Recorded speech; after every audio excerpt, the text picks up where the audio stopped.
ఒక్కసారి చూడండి, ఇక్కడ యూపీఎస్సీ ఇన్ఫినిటీ ప్రోగ్రామ్ అనేది మనం లాంచ్ చేయడం జరిగింది. అయితే దీంట్లో మీకు GS prelims plus mains, NCERT foundation, current affairs, CSAT, prelims test series and mains answer writing courses అన్నీ కూడా యూపీఎస్సీ ఇన్ఫినిటీలో భాగంగా వస్తాయి. బోత్ మీకు లైవ్ ప్లస్ రికార్డింగ్ క్లాసెస్ అనేవి ఉంటాయి. అయితే ఫీజు అనేది 60,000 రూపీస్కి మనం ఇవ్వడం జరుగుతుంది with easy EMI option 5,000 per month. అయితే కోర్స్ బ్యూటీనెస్ ఏంటి అంటే మీకు లైఫ్ టైం వ్యాలిడిటీ అనేది ఉంటుంది. సో దట్ టెస్ట్ సిరీస్ అనేవి రెగ్యులర్గా రాయగలరు, ఆన్సర్ రైటింగ్ కూడా రాయగలరు, కరెంట్ అఫైర్స్ కూడా మీకు అవైలబుల్గా ఉంటుంది. అండ్ ఈ ప్రోగ్రామ్ గురించి మీకు ఏ డౌట్ ఉన్నా సరే, ఒకవేళ డెమో సెషన్స్ కూడా చూడాలి అనుకున్నా you can simply call to this number 7893899553. That is about inter state relations వరకు కంప్లీట్ చేయడం జరిగింది.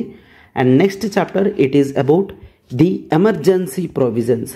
ఎమర్జెన్సీ ప్రొవిజన్స్ అనేది టోటల్ ఇండియన్ కాన్స్టిట్యూషన్లోనే one of the unique features అని చూస్తాం. ఎందుకు యూనిక్ ఫీచర్స్ కూడా మనం ఈ క్లాస్లో క్లియర్గా డీటెయిల్గా డిస్కషన్ అనేది చేసుకోవడం జరుగుతుంది. సో ఈ చాప్టర్ అనేది మనకి most important for both prelims, right? మీరు యూపీఎస్సీ అయినా, ఏపీపీఎస్సీ అయినా, టీజీపీఎస్సీ అయినా, ఏ ఎగ్జామ్స్ ప్రిపేర్ అయినా ప్రిలిమ్స్ పాయింట్ ఆఫ్ వ్యూలో ఇంపార్టెంట్ అండ్ ఇంకా మెయిన్స్ పాయింట్ ఆఫ్ వ్యూలో కూడా ఈ చాప్టర్ అనేది చాలా ఇంపార్టెంట్. సో అందుకే ఈ చాప్టర్ని మనం చాలా డీటెయిల్డ్గా చదవడం అనేది చాలా important, right? So now it is about emergency provisions. అయితే ఈ ఎమర్జెన్సీ ప్రొవిజన్స్ అనేవి మన కాన్స్టిట్యూషన్లో most important. That is the part 18 of Indian constitution. Part 18 of Indian కాన్స్టిట్యూషన్లో ఫ్రమ్ ఆర్టికల్ 352 నుంచి ఆర్టికల్ 360 వరకు చూస్తాము. అండ్ దీంతోపాటు ఆర్టికల్ 365 ఇవన్నీ కూడా ఎమర్జెన్సీ ప్రొవిజన్స్ రిలేటెడ్ ఆర్టికల్స్ అన్నమాట. ఓకేనా? 352 నుంచి 360 అండ్ 365 ఆర్టికల్స్ అనేవి ఎమర్జెన్సీ ప్రొవిజన్స్లో చూస్తాం. This is part 18. Prelims point of వ్యూలో ఆబ్జెక్టివ్ విధంగా మనకి ఎప్పుడైనా అడిగినప్పుడు ఇటువంటి ఫ్యాక్ట్స్ని అడిగే ఛాన్సెస్ ఉంది. సో వీటిని గుర్తుంచుకోవాలి. అయితే ఎమర్జెన్సీ పేరులోనే ఉంది. అంటే ఒక నార్మల్ సిచ్యువేషన్ కాకుండా ఒక అబ్నార్మల్ సిచ్యువేషన్ వచ్చినప్పుడు ఏ విధంగా హ్యాండిల్ చేస్తున్నాము అనేది మోస్ట్ ఇంపార్టెంట్ అనమాట. అవునా? సో అటువంటి అబ్నార్మల్ సిచ్యువేషన్స్లో మనకి సెంట్రల్ గవర్నమెంట్ అనేది హై రోల్ ప్లే చేయాలి అని మనం చూస్తాం. ఏం చూస్తాం? సెంట్రల్ గవర్నమెంట్ హై రోల్ అనేది ప్లే చేయాలి. సో అబ్నార్మల్ సిచ్యువేషన్స్ని ఎఫెక్టివ్గా కంట్రోల్ చేయడానికి కాన్స్టిట్యూషన్ ఆఫ్ ఇండియా సెంట్రల్ గవర్నమెంట్కి కంప్లీట్ పవర్స్ అథారిటీ అనేది ఇవ్వడం జరిగింది. So Indian sovereignty, unity, integrity and security కాపాడడానికి మాత్రమే మనం ఈ ప్రొవిజన్స్ అనేవి కాన్స్టిట్యూషన్లో పెట్టడం జరిగింది. అయితే ఎమర్జెన్సీ టైంలో central government complete all powerful అవుతుంది అండ్ స్టేట్స్ అన్నీ కూడా సెంటర్ కంట్రోల్లోకి వెళ్ళిపోతాయి. అంటే ఇన్ జనరల్గా మనం ఏదైతే ఫెడరల్ స్ట్రక్చర్ అని చెప్పుకుంటాము, అంటే పవర్స్ అనేవి క్లియర్గా distinction between centre and state అనేది జరిగింది అని చెప్తామా? ఈ ఫెడరల్ స్ట్రక్చర్ అనేది during the times of emergency provisions మాత్రం it becomes into unitary government. Clear? ఒక యూనిటరీ స్ట్రక్చర్లోకి వచ్చేస్తుంది. సో అందుకనే ఎమర్జెన్సీ ప్రొవిజన్స్ అనేది one of the unique features of Indian constitution అని చెప్తున్నాం. ఈవెన్ అంబేద్కర్ గారు కూడా ఇదే చెప్పడం జరిగింది. ప్రపంచంలో ఎక్కడా కూడా ఇట్లా ఉండదు, కేవలం ఇండియన్ కాన్స్టిట్యూషన్లో మాత్రమే ఇలా జరుగుతుంది. ఈవెన్ అమెరికన్ కాన్స్టిట్యూషన్లో కూడా సరే ఎమర్జెన్సీ ప్రొవిజన్స్ కాక ఇంకేది ఎక్కడ వచ్చినా సరే వాళ్ళ ఫెడరల్ స్ట్రక్చర్ కేవలం ఫెడరల్ స్ట్రక్చర్గానే ఉంటుంది. బట్ ఇండియాలో మాత్రం నార్మల్ సిచ్యువేషన్స్లో ఫెడరల్ స్ట్రక్చర్ ఉంటుంది, అబ్నార్మల్ ఎమర్జెన్సీ సిచ్యువేషన్స్లో మాత్రం యూనిటరీ స్ట్రక్చర్ తీసుకుంటుంది అని కాన్స్టిట్యూయెంట్ అసెంబ్లీ డిబేట్స్లో కూడా అంబేద్కర్ గారు చెప్పడం జరిగిందనమాట. సో ఇది unique feature of Indian constitution కింద మనం చూస్తాం. అయితే constitution 3 types of emergency, clear? 3 types of ఎమర్జెన్సీస్ని చెప్పడం జరిగింది. So first one that is the article 352. అయితే ఆర్టికల్ 352 అనేది జనరల్గా మనం నేషనల్ ఎమర్జెన్సీ అని చెప్తాం. జనరల్గా ఏమని చెప్తాం? National emergency. నేషనల్ ఎమర్జెన్సీ అని చెప్తాం. But the word national emergency అని కాన్స్టిట్యూషన్లో యూజ్ చేయలేదు. కాన్స్టిట్యూషన్లో ఆర్టికల్ 352లో మనకి ప్రొక్లమేషన్ అని యూజ్ చేయడం జరిగిందనమాట. రైట్, నేషనల్ ఎమర్జెన్సీ అని మనం ఏదైతే చెప్తున్నామో ఆ వర్డింగ్ యూజ్ చేయకుండా ప్రొక్లమేషన్ ఆఫ్ ఎమర్జెన్సీ అని యూజ్ చేస్తున్నారు. క్వశ్చన్స్ అనేవి వస్తాయి. ఎట్లా? ఆర్టికల్ 352లో నేషనల్ ఎమర్జెన్సీ అని మెన్షన్ చేసి ఉంది. నో, ఆర్టికల్ 352లో నేషనల్ ఎమర్జెన్సీ అని లేదు, ప్రొక్లమేషన్ ఆఫ్ ఎమర్జెన్సీ అనేది రాసుంది. సార్ ప్రొక్లెయిమ్ అంటే చెప్పడం, ప్రొక్లమేషన్ ఆఫ్ ఎమర్జెన్సీ అంటే ఎమర్జెన్సీ అని చెప్తున్నారు. ఎవరు చెప్తున్నారు? బై ది ప్రెసిడెంట్ అని మనం చూస్తామన్నమాట. ఆర్టికల్ 352 ప్రకారం ప్రెసిడెంట్ గారు కొన్ని సిచ్యువేషన్స్లో నేషన్ మొత్తం కూడా ఎమర్జెన్సీ సిచ్యువేషన్లోకి వెళ్తుంది అని ప్రొక్లెయిమ్ చేస్తారు. ప్రొక్లెయిమ్ అంటే he announces, he make the అనౌన్స్మెంట్ని ప్రొక్లమేషన్ అని అంటామన్నమాట. ఓకేనా? ఆ సిచ్యువేషన్స్ ఏంటి? డ్యూ టు వార్ సిచ్యువేషన్స్లో కానీ, ఆర్ ది ఎక్స్టర్నల్ అగ్రెషన్ సిచ్యువేషన్లో, అంటే బయట కంట్రీస్ నుంచి ఒక అగ్రెషన్ సిచ్యువేషన్ వచ్చిన, కంప్లీట్ వార్ అవసరం లేదు, సింపుల్ అగ్రెషన్ సిచ్యువేషన్ వచ్చినా సరే ఎమర్జెన్సీ అనేది డిక్లేర్ చేయగలరు, proclamation of emergency. And even armed rebellion అనేది కూడా చూస్తాము. ఆర్మ్డ్ రెబిలియన్ అయితే coming to the part of armed rebellion, మనకి ఈ ఆర్మ్డ్ రెబిలియన్ అన్న వర్డ్ 44th కాన్స్టిట్యూషనల్ అమెండ్మెంట్లో 1978లో చేంజ్ అవ్వడం జరిగింది. గుర్తుంచుకోండి, ఎమర్జెన్సీ ప్రొవిజన్స్ అన్నిట్లో కూడా సేఫ్ గార్డింగ్ మెజర్స్ అన్నీ కూడా 44th కాన్స్టిట్యూషనల్ అమెండ్మెంట్ 1978లో జరిగింది. ఎందుకు? Previous government, that is Indira Gandhi గవర్నమెంట్లో ఎమర్జెన్సీ డిక్లేర్ చేశారు. సో ఆ ఎమర్జెన్సీ డిక్లరేషన్లో చాలా ప్రాబ్లమ్స్ ఉన్నాయి, ఫాల్ట్స్ ఉన్నాయి అని కొంతమంది క్రిటిక్స్ చెప్పడం జరిగింది. సో దాన్ని రెక్టిఫై చేసే విధంగా నెక్స్ట్ గవర్నమెంట్ ఏదైతే 1978లో ఫార్మ్ అయిందో, 77-78లో ఆ గవర్నమెంట్ చేంజెస్ అనేవి చేసింది through 44th constitutional amendment act.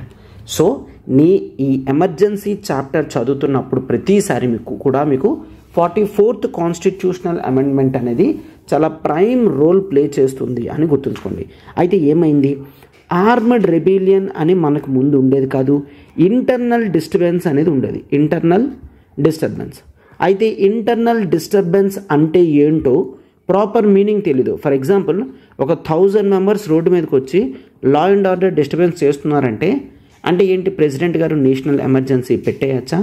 Right. So ఒక ప్రాపర్ క్లారిటీ అనేది లేదు. సో అందుకని ఇంటర్నల్ డిస్టర్బెన్సెస్ అన్న టర్మ్ తీసి ఆ ప్లేస్లో ఆర్మ్డ్ రెబిలియన్ అంటే ఇండియన్ ఆర్మీ రెబెల్ అయ్యింది అనుకోండి గవర్నమెంట్కి ఎగెయిన్స్ట్గా, అప్పుడు ఎమర్జెన్సీ వస్తుంది, నేషనల్ ఎమర్జెన్సీ అనేది వస్తుంది అని చెప్తున్నారు. సో ఆర్టికల్ 352 ప్రకారం వార్ సిచ్యువేషన్స్లో, ఎక్స్టర్నల్ అగ్రెషన్ సిచ్యువేషన్స్లో, ఆర్మ్డ్ రెబిలియన్ కండిషన్స్లో మనకి ప్రొక్లమేషన్ ఆఫ్ ఎమర్జెన్సీ అనేది చూస్తాం ఆర్టికల్ 352 ప్రకారం. రైట్. సో దీన్ని మనం ఎమర్జెన్సీ కింద, నేషనల్ ఎమర్జెన్సీ కింద చూస్తాం 352. And next that is the article 356 చూస్తాం. ఆర్టికల్ 356 అనేది సెకండ్ టైప్ ఆఫ్ ఎమర్జెన్సీ. అయితే due to the failure of constitutional machinery, అంటే కాన్స్టిట్యూషనల్ మిషనరీ కనుక ఫెయిల్ అయ్యింది అనుకోండి స్టేట్లో, అప్పుడు ఎమర్జెన్సీ అనేది డిక్లేర్ చేసే కెపాసిటీ అనేది ప్రెసిడెంట్ గారికి ఉంటుందన్నమాట. రైట్. కాన్స్టిట్యూషనల్ మిషనరీ ఫెయిల్ అయితే ప్రెసిడెంట్ గారు ఎమర్జెన్సీని డిక్లేర్ చేయొచ్చు విత్ ఇన్ ద స్టేట్లో. సో ఇది మనం ఏమని చూస్తాము? ప్రెసిడెంట్స్ రూల్ కింద మనం చూడొచ్చు. రైట్. దీన్ని ప్రెసిడెంట్స్ రూల్ అని అంటారు. అయితే దీన్ని స్టేట్ ఎమర్జెన్సీ అని కూడా పిలుస్తారు. ఏమని పిలుస్తారు? స్టేట్ ఎమర్జెన్సీ అని కూడా పిలుస్తారు. ఆర్ దీన్ని కాన్స్టిట్యూషనల్ ఎమర్జెన్సీ అని కూడా పిలుస్తారు. కాన్స్టిట్యూషనల్ ఎమర్జెన్సీ ఎందుకు? Because of failure of constitution కదా ఈ ఎమర్జెన్సీ అనేది తీసుకొస్తున్నారు. సో అందుకే కాన్స్టిట్యూషనల్ ఎమర్జెన్సీ అని కూడా చూస్తాం. So presidents rule, state emergency, constitutional emergency, ఇట్లా ఏ వర్డ్ యూజ్ చేసినా సరే దాన్ని మనం ఆర్టికల్ 356 ప్రకారం ది ప్రెసిడెంట్స్ రూల్ అని గుర్తుంచుకోవాలి. అయితే ఆర్టికల్ 356లో ఈ వర్డ్ ఎమర్జెన్సీ అనేది యూజ్ చేయలేదు. కేవలం కాన్స్టిట్యూషనల్ ఎక్స్పర్ట్స్ మాత్రమే జనరల్గా ఇట్లా చెప్తారనమాట. ఓకే, స్టేట్ ఎమర్జెన్సీ అనేది డిక్లేర్ చేశారు అని జనరల్గా చెప్తారు. But it is of presidents rule అని చూస్తాం. ద వర్డ్ ఎమర్జెన్సీ అనేది ఆర్టికల్ 356లో యూజ్ చేయలేదన్నమాట. ఆర్టికల్ 352లో ఎమర్జెన్సీ అన్న టర్మ్ యూజ్ చేయడం జరిగింది. But it is the proclamation of emergency అని అంటున్నాం, అవునా? రైట్. ఆర్టికల్ 356లో అసలు ఎమర్జెన్సీ అన్న వర్డ్ యూజ్ చేయలేదన్నమాట. అండ్ నెక్స్ట్ మనకి third type of emergency, it is article 360 అని చూస్తాము. And it is in the financial in nature. దాన్ని ఫినాన్షియల్ ఎమర్జెన్సీ అని అంటాం. Financial emergency. సో ఇండియా యొక్క ఫినాన్షియల్ స్టెబిలిటీ కానీ క్రెడిట్ ఆఫ్ ఇండియా కానీ థ్రెట్ ఫీల్ అయితే అప్పుడు ఫినాన్షియల్ ఎమర్జెన్సీ అనేది డిక్లేర్ చేయడం జరుగుతుంది. సో ఇప్పుడు ప్రజెంట్ చాప్టర్లో మనము ఏ ఎమర్జెన్సీ ఎట్లా నడుస్తుంది, ఎట్లా రివొకేషన్ క్యాన్సిల్ చేయగలము, వాటి ఎఫెక్ట్స్ అనేది ఎట్లా ఉంటుంది, సెంటర్కి స్టేట్ రిలేషన్స్ అనేవి ఎమర్జెన్సీ ప్రొవిజన్స్ ద్వారా ఏమైనా చేంజెస్ వస్తున్నాయా అనేది పర్టికులర్గా 352, 356, 360 ప్రకారం క్లియర్గా చూస్తామన్నమాట. ఓకేనా? The national emergency in detail. National emergency in detail మనం చూద్దాం. National emergency.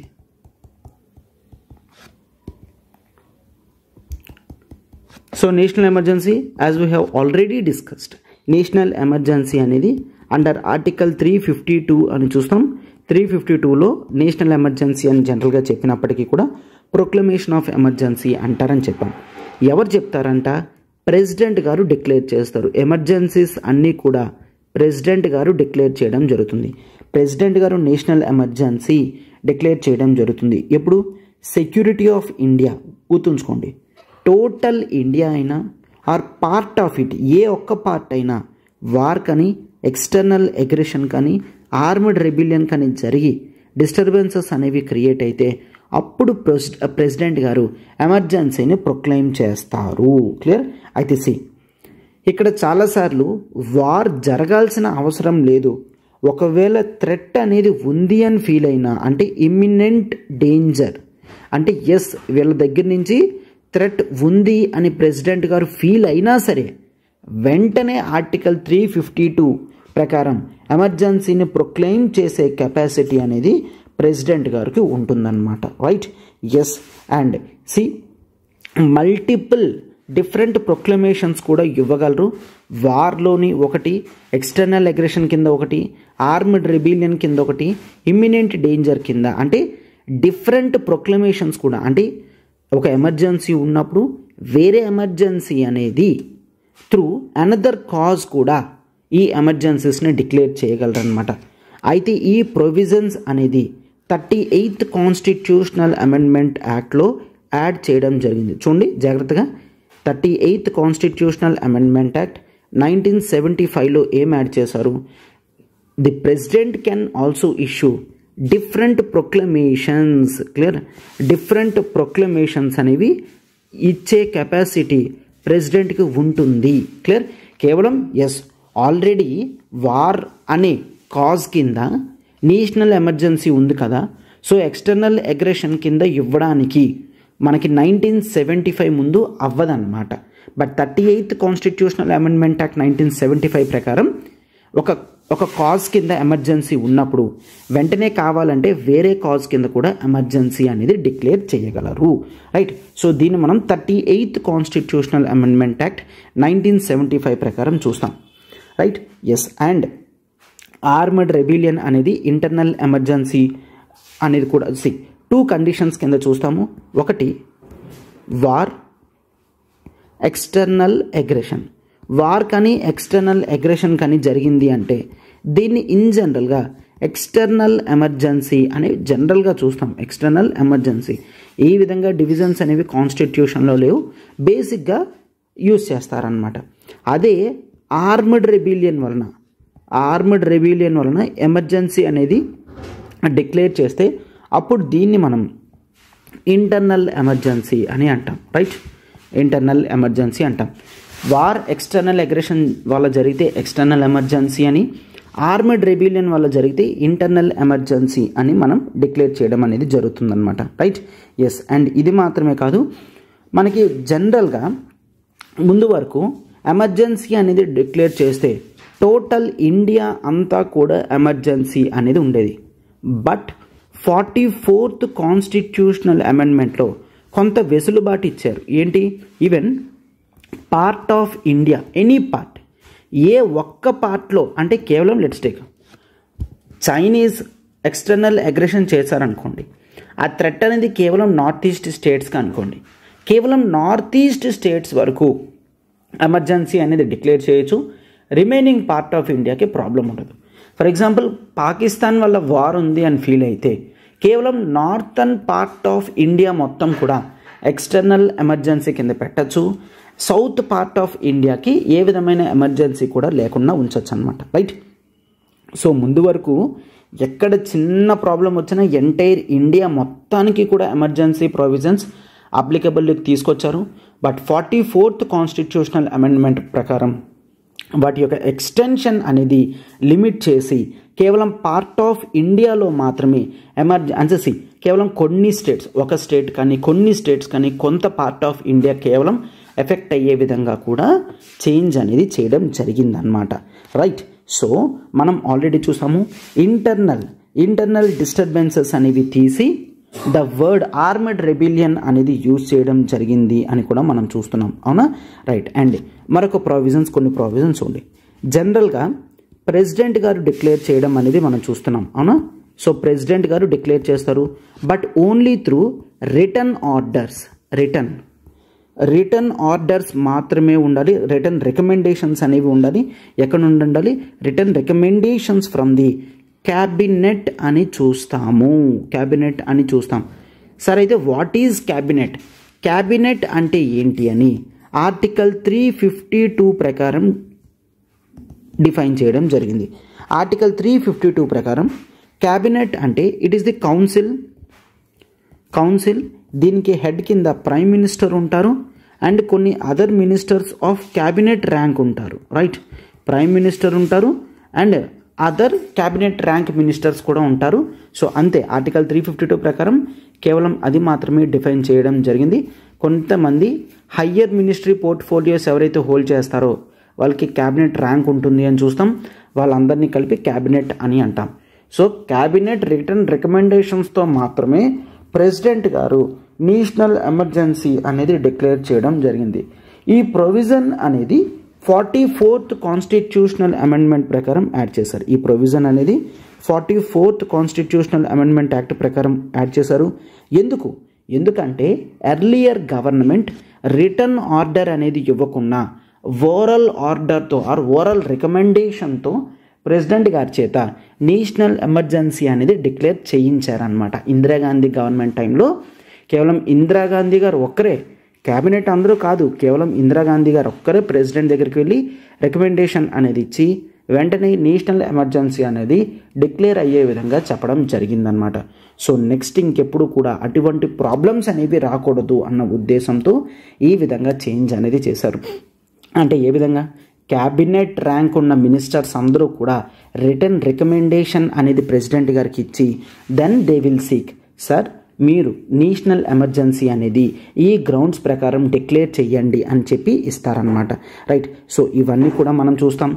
అయితే సార్, ఇప్పుడు ప్రెసిడెంట్ గారు నేషనల్ ఎమర్జెన్సీ డిక్లేర్ చేశారు, మరి దాన్ని మనం జ్యుడిషియరీలో క్వశ్చన్ చేయొచ్చా? అంటే ఫర్ ఎగ్జాంపుల్ గవర్నమెంట్ తనకు నచ్చినట్టు నేషనల్ ఎమర్జెన్సీ అనేది డిక్లేర్ చేస్తే జ్యుడిషియల్ రివ్యూ చెయ్యొచ్చా అంటే ఒకసారి చూడండి.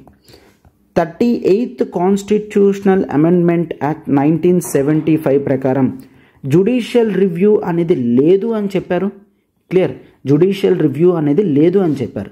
38th అంటే 1975 ముందు నేషనల్ ఎమర్జెన్సీ డిక్లేర్ చేస్తే దాన్ని జ్యుడిషియరీలో క్వశ్చన్ చేసే కెపాసిటీ ఉండేది. బట్ 38th కాన్స్టిట్యూషనల్ అమెండ్మెంట్ ప్రకారం నేషనల్ ఎమర్జెన్సీ అనేది జ్యుడిషియల్ రివ్యూ పరిధిలోకి లేకుండా చేసేసారనమాట. బట్ మనం next, that is the important thing, 44th constitutional amendment act 1978 ప్రకారం దీన్ని డిలీట్ చేసి 38th కాన్స్టిట్యూషనల్ అమెండ్మెంట్లో జ్యుడిషియల్ రివ్యూని తీసేశారు కదా, ఆ ప్రొవిజన్ని డిలీట్ చేసి నో, నేషనల్ ఎమర్జెన్సీని జ్యుడిషియల్ రివ్యూ కింద వెళ్ళచ్చు అని చేంజ్ చేయడం జరిగింది. అంటే నేషనల్ ఎమర్జెన్సీ ప్రెసిడెంట్ గారు డిక్లేర్ చేసిన కూడా మనకి సుప్రీంకోర్టులో కానీ హైకోర్టులో కానీ వీటిని సవాల్ చేయొచ్చు అన్నమాట. రైట్, ఈవెన్ గుర్తుంచుకోండి, జ్యుడిషియల్ రివ్యూ అనేది మనం ఆల్రెడీ చూసాం, బేసిక్ స్ట్రక్చర్ ఆఫ్ ఇండియన్ కాన్స్టిట్యూషన్లో చూసాం. అవునా, బేసిక్ స్ట్రక్చర్ కింద వస్తుంది అని ఆల్రెడీ చెప్పుకున్నాం కదా బేసిక్ స్ట్రక్చర్ క్లాసెస్లో. సో జ్యుడిషియల్ రివ్యూ అనేది బేసిక్ స్ట్రక్చర్ కింద వస్తుంది కాబట్టి మనం మినర్వా మిల్స్ కేసులో, right, that is the Minerva Mills case 1980, ఈ కేసులో జ్యుడిషియల్ రివ్యూ అనేది బేసిక్ స్ట్రక్చర్ కింద ఉంటుంది. సో ఎమర్జెన్సీ అనేది ఒకవేళ చూడండి హోల్లీ ఎక్స్ట్రానియస్ అండ్ ఇర్రెలవెంట్ అనుకోండి, అంటే ఎటువంటి ఉద్దేశం కూడా లేదు, ప్రాపర్ రిలవెంట్ ఫ్యాక్ట్స్ అనేవి లేవు, కేవలం బయాస్డ్ ఒపీనియన్స్తో ఎమర్జెన్సీ అనేది డిక్లేర్ చేస్తే అప్పుడు జ్యుడిషియరీకి తీసుకొని రావచ్చు. అప్పుడు జ్యుడిషియరీ దీన్ని క్యాన్సిల్ చేయగలదు. అంటే లెట్స్ టేక్ క్యాబినెట్ తన సొంత ప్రయోజనాల గురించి రిటర్న్ రికమెండేషన్ అనేది ఇచ్చి ప్రెసిడెంట్ చేత ఎమర్జెన్సీ అనేది డిక్లేర్ చేస్తే, అంటే ఎటువంటి వార్ లేదు, ఎక్స్టర్నల్ అగ్రెషన్ లేదు, ఇంటర్నల్ రెబిలియన్ కూడా లేదు అనుకోండి, అంటే nothing but the armed rebellion అనేది లేదు అనుకోండి, అయినా సరే ప్రెసిడెంట్ చేత క్యాబినెట్ వాళ్ళందరూ కలిపి నేషనల్ ఎమర్జెన్సీ డిక్లేర్ చేయించారు. అప్పుడు వెంటనే సుప్రీంకోర్టుకి వెళ్ళి ప్రెసిడెంట్ గారు ఎటువంటి రిలవెంట్ ఫ్యాక్ట్స్ అనేవి లేకుండా ఎమర్జెన్సీ డిక్లేర్ చేశారు. అండ్ జ్యుడిషియల్ రివ్యూకి వెళ్తే జ్యుడిషియరీ ఒకవేళ ఎటువంటి రిలవెంట్ ఫ్యాక్ట్స్ కూడా ప్రాపర్ రీజన్ లేకుండా ఎమర్జెన్సీ డిక్లేర్ చేశారని ఫీల్ అయితే ఆ ఎమర్జెన్సీని నల్లిఫై ఆర్ క్యాన్సిల్ చేసే కెపాసిటీ అనేది జ్యుడిషియరీకి ఉంటుంది. ఓకేనా? So this is about the national emergency. Next క్లాస్లో నేషనల్ ఎమర్జెన్సీ పార్లమెంటరీ అప్రూవల్ ఎట్లా వస్తుంది అండ్ ఈ నేషనల్ ఎమర్జెన్సీని ఎట్లా రివోక్ అంటే క్యాన్సిల్ చేయొచ్చు, ప్రొసీజర్ ఏంటి, నేషనల్ ఎమర్జెన్సీ టైంలో సెంట్రల్ స్టేట్ రిలేషన్స్ కానీ లోక్సభ స్టేట్ అసెంబ్లీ లైఫ్స్ కానీ ఫండమెంటల్ రైట్స్ మీద ఎటువంటి ఎఫెక్ట్స్ ఉంటాయి అన్నీ కూడా మనం క్లియర్గా చూద్దామన్నమాట. రైట్. సో అయితే నేషనల్ ఎమర్జెన్సీ అనేది ఆర్టికల్ 352 ప్రకారం ఇండియాలో ప్రెసిడెంట్ గారు ప్రొక్లెయిమ్ చేస్తారు అని మనం చూసాం. రైట్. అయితే ముందు వరకు అసలు పార్లమెంటరీ అప్రూవల్ అనేది ఏ విధంగా ఉండేదో ఒకసారి చూడండి. అసలు పార్లమెంటరీ అప్రూవల్ కూడా ఎందుకు ఉండాలి అంటే for example that is cabinet ministers president గారికి చెప్పారనుకోండి, ఇండియాలో నేషనల్ ఎమర్జెన్సీ అనేది మొత్తం కూడా డిక్లేర్ చేయండి, ప్రొక్లెయిమ్ చేయండి అని. ప్రెసిడెంట్ గారు ప్రొక్లమేషన్ ఆఫ్ ఎమర్జెన్సీ చెప్పిన వెంటనే ఇండియాలో ఫెడరల్ సిస్టమ్ కాస్త యూనిటరీ సిస్టమ్ అవుతుంది. అవునా? సో దట్ పవర్ డిస్ట్రిబ్యూషన్ కానీ మొత్తం అంతా కూడా చేంజెస్ అనేవి వస్తాయి. అయితే ఇవి నిజంగా ప్రజలకు యాక్సెప్టెన్స్ ఉందా అంటే ఆ నిజమైన కండిషన్ అనేది ఇండియాలో ఎగ్జిస్టెన్స్ ఉందా లేదా అన్నదానికి ఒక ఎక్స్ట్రా లేయర్ ఆఫ్ ప్రొటెక్షన్ అనేది పెట్టడం జరిగింది. That is the parliamentary approval. So parliament ఒకవేళ అప్రూవ్ చేసినట్లయితే ప్రజలు మద్దతు ఉన్నది అని అర్థం. సో దట్ నేషనల్ ఎమర్జెన్సీ అనేది కంటిన్యూ అవుతుందన్నమాట. రైట్. అయితే ఎప్పటి లోపల చేయాలి ప్రొక్లమేషన్ ఆఫ్ ఎమర్జెన్సీ అనేది? ఎప్పుడైతే ప్రెసిడెంట్ గారు ఎమర్జెన్సీ డిక్లేర్ చేస్తారో అది జరిగిన వితిన్ 1 month లోపల both the houses of parliament approval అనేది దొరకాలి అని మనం చెప్తాం. రైట్. సో పార్లమెంట్ అనేది వితిన్ 1 month లోపల ది ప్రొక్లమేషన్ ఆఫ్ ఎమర్జెన్సీని అప్రూవ్ చేయాలి. అయితే గుర్తుంచుకోండి, ముందు వరకు మనకి 2 months టైం అనేది ఉండేది. 2 months అంటే ప్రెసిడెంట్ గారు ప్రొక్లెయిమ్ చేసిన 2 months లోపల పార్లమెంటరీ అప్రూవల్ తెచ్చుకోవాలి. But 44th constitutional amendment act 1978లో టైంని తగ్గించడం జరిగింది. 2 months నుంచి 1 monthకి తీసుకొని రావడం జరిగింది. అంటే వితిన్ 1 month లోపల పార్లమెంటరీ అప్రూవల్ కనుక ఇవ్వకపోతే ఎమర్జెన్సీ అనేది కంటిన్యూ అవ్వదు, వెంటనే క్లోజ్ అయిపోతుంది అనమాట. రైట్. సో ఈ 1 month టైం లిమిట్ అనేది గుర్తుంచుకోండి. ప్రిలిమ్స్ పాయింట్ ఆఫ్ వ్యూలో కూడా క్వశ్చన్స్ అడుగుతారు. ఏ విధంగా? Parliamentary approval of national emergency ఎంత టైంలో తెచ్చుకోవాలి? 2 months, 1 month, 3 months అన్నట్ల ఆప్షన్స్ ఇస్తే ఇట్ ఈస్ క్లియర్లీ 1 month. ముందు 2 months ఉండేది, బట్ 44th కాన్స్టిట్యూషనల్ అమెండ్మెంట్ ప్రకారం 1 monthకి తీసుకొని రావడం జరిగిందనమాట. రైట్. ఎస్. అయితే ఇక్కడ ఒకవేళ సార్ ప్రెసిడెంట్ గారు నేషనల్ ఎమర్జెన్సీ డిక్లేర్ చేశారు, వాట్ ఇఫ్ ఒకవేళ లోక్సభ డిజాల్వ్ అయిపోతే, for example let's take that is 1/10, let's take 2020, 1/10/2020 president గారు నేషనల్ ఎమర్జెన్సీ డిక్లేర్ చేశారు. అయితే టైం లైన్ ప్రకారం మనం ఏమని చూస్తాము? విత్ ఇన్ 1 month అని చూస్తాం. లెట్స్ టేక్ 1/11/2020 లోపల దీనికి పార్లమెంటరీ అప్రూవల్ అనేది రావాలి. రైట్. పార్లమెంటరీ అప్రూవల్ అనేది రావాలి. సో వాట్ ఇఫ్ మధ్యలో చాలా జరగచ్చు, అవునా? సో ఫస్ట్న ఎప్పుడైతే నేషనల్ ఎమర్జెన్సీ పెడతారో వెంటనే పార్లమెంటరీ సెషన్స్ అనేవి కండక్ట్ చేస్తారు. Let's take on the 10th of 10/2020 మనకి పార్లమెంట్ సెషన్ అనేది కండక్ట్ చేస్తారు. సో కండక్ట్ చేసిన వెంటనే కూడా మనం ఏం చూస్తాం? నో కాన్ఫిడెన్స్ మోషన్ అనేది పెట్టి ఒకవేళ గవర్నమెంట్ డిజాల్వ్ అయిపోయింది అనుకోండి, సో దట్ ఈజ్ లోక్సభ కనుక డిజాల్వ్ అయిపోయింది అనుకోండి, గవర్నమెంట్ పడిపోయింది అనుకోండి, మరి నేషనల్ ఎమర్జెన్సీ పరిస్థితి ఏంటి సార్ అంటే ఒక్కసారి చూడండి. లోక్సభ డిజాల్వ్ అవ్వగలది, బట్ రాజ్యసభ అనేది పర్మనెంట్ బాడీ కదా. రాజ్యసభ అనేది మనకి ఒక పర్మనెంట్ బాడీ, ఇది ఎప్పుడు కూడా డిజాల్వ్ అవ్వడం అనేది ఉండదు, పర్మనెంట్ బాడీ. సో అయితే Rajya Sabha in the mean time accept చేస్తూ ఉండాలన్నమాట. Right. That is 10th of 10/2020 Lok Sabha dissolve అయిపోతే ఎస్ దట్ ఈజ్ ఫైన్. రాజ్యసభలో ఆ ప్రొక్లమేషన్ ఆఫ్ ఎమర్జెన్సీని రాజ్యసభలో ఇంట్రడ్యూస్ చేస్తారు. రాజ్యసభలో ఆ రెజల్యూషన్ని యాక్సెప్ట్ చేసినట్లయితే ఎమర్జెన్సీ కంటిన్యూ అవుతుంది. అయితే ఒకవేళ రాజ్యసభలో కూడా అప్రూవల్ కాలేదు అనుకోండి, పెట్టిన వెంటనే లోక్సభ డిజాల్వ్ అయిపోయింది, రాజ్యసభ యాక్సెప్ట్ చేస్తే ఎస్ నేషనల్ ఎమర్జెన్సీ అనేది కంటిన్యూ అవుతుంది. ఒకవేళ రాజ్యసభ యాక్సెప్ట్ చెయ్యకపోతే వెంటనే ఎమర్జెన్సీ అనేది సీజ్ అయిపోతుంది, అంటే ఆగిపోతుంది అన్నమాట. Right sir. ఎస్. అయితే 2 conditions. సో ఆ 2 conditions ఏంటి?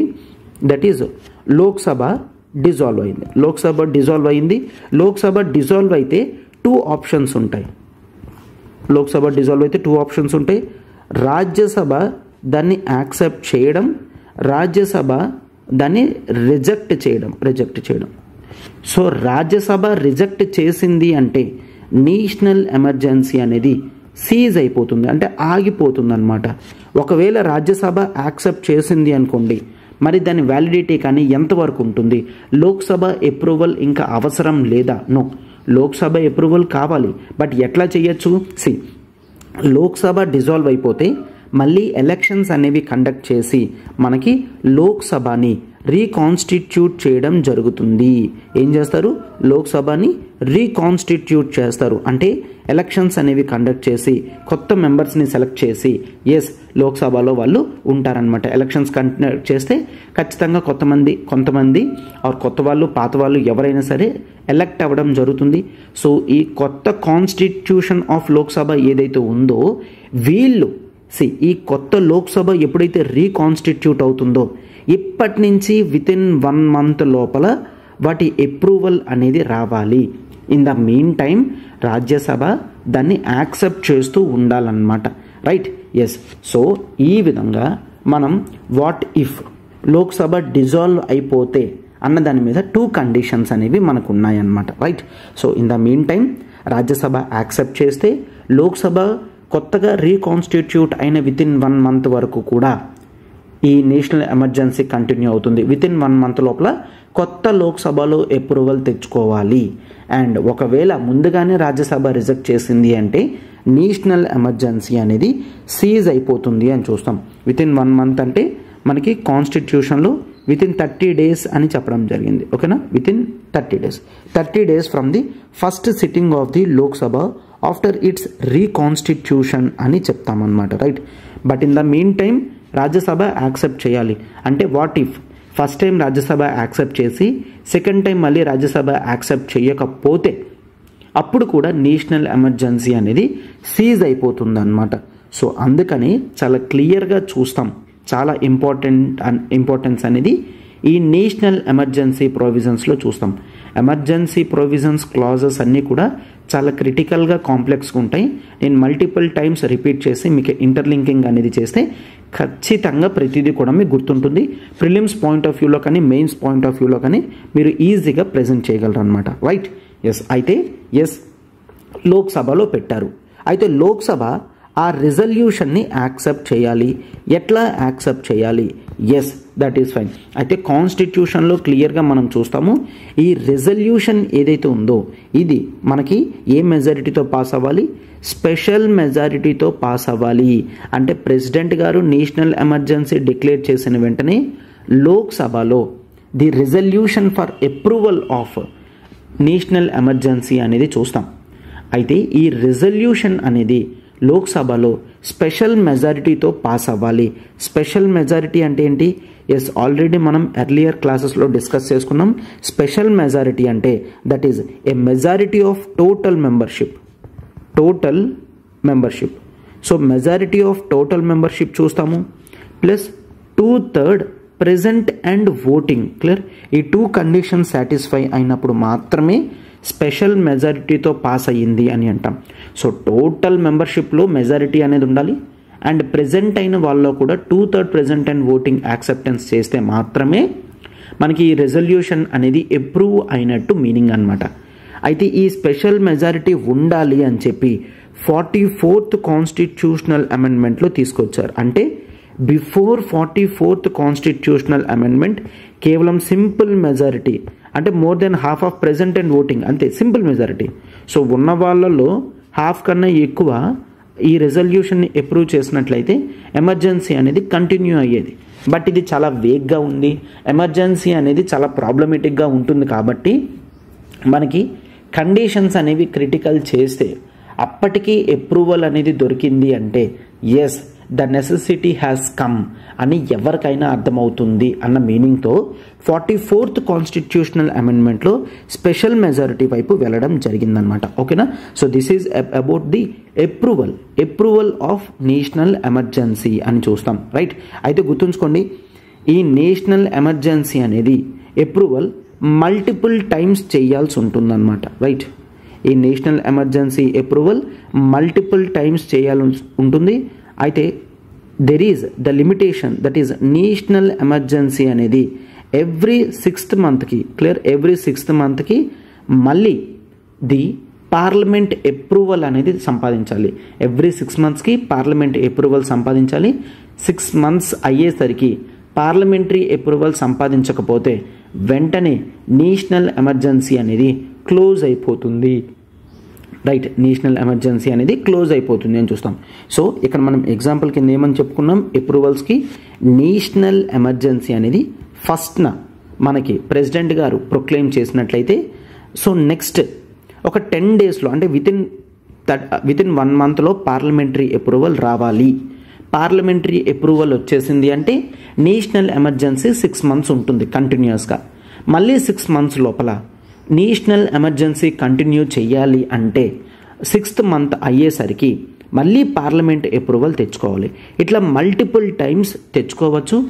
ఎన్ నెంబర్ ఆఫ్ 6 months అనేవి పెట్టుకోవచ్చు. అంటే సరే ఇట్లా 6 monthsకి ఒకసారి చేసుకునేది 1 time, 2 time, 10 times అంటే నో, ఎన్ని నెంబర్ ఆఫ్ టైమ్స్ అయినా కూడా తెచ్చుకోవచ్చు, ప్రొవైడెడ్ దట్ పార్లమెంటరీ అప్రూవల్ అనేది ఉంటే, రైట్. సో పార్లమెంటరీ అప్రూవల్ అనేది మోస్ట్ ఇంపార్టెంట్ కింద చూస్తాం. మళ్ళీ ఇది నేను రిపీట్ చేస్తున్నాను సో దట్ మీకు ఏ విధమైన కన్ఫ్యూషన్ అనేది ఉండకూడదు అని, ఓకేనా? ఎస్ సార్, అయితే ఈ ఛాన్స్ కూడా ఉండొచ్చు. ఏంటి? 10th పార్లమెంటరీ అప్రూవల్ గురించి పార్లమెంట్ స్పెషల్ సెషన్ అనేది కండక్ట్ చేసి లోక్సభ రాజ్యసభని ఇన్వాల్వ్ చేయడం జరిగింది.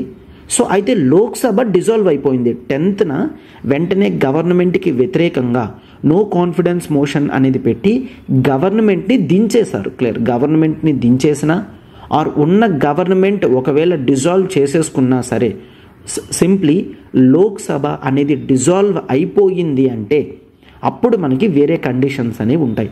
ఒకటి, రాజ్యసభ పర్మనెంట్ బాడీ అని చూస్తాం కాబట్టి రాజ్యసభ అప్రూవల్ అనేది ఇచ్చేసింది అనుకోండి, దెన్ నేషనల్ ఎమర్జెన్సీ 6 months హ్యాపీగా కంటిన్యూ అవుతుంది. ఓకేనా, నేషనల్ ఎమర్జెన్సీ 6 months హ్యాపీగా కంటిన్యూ అవుతుంది.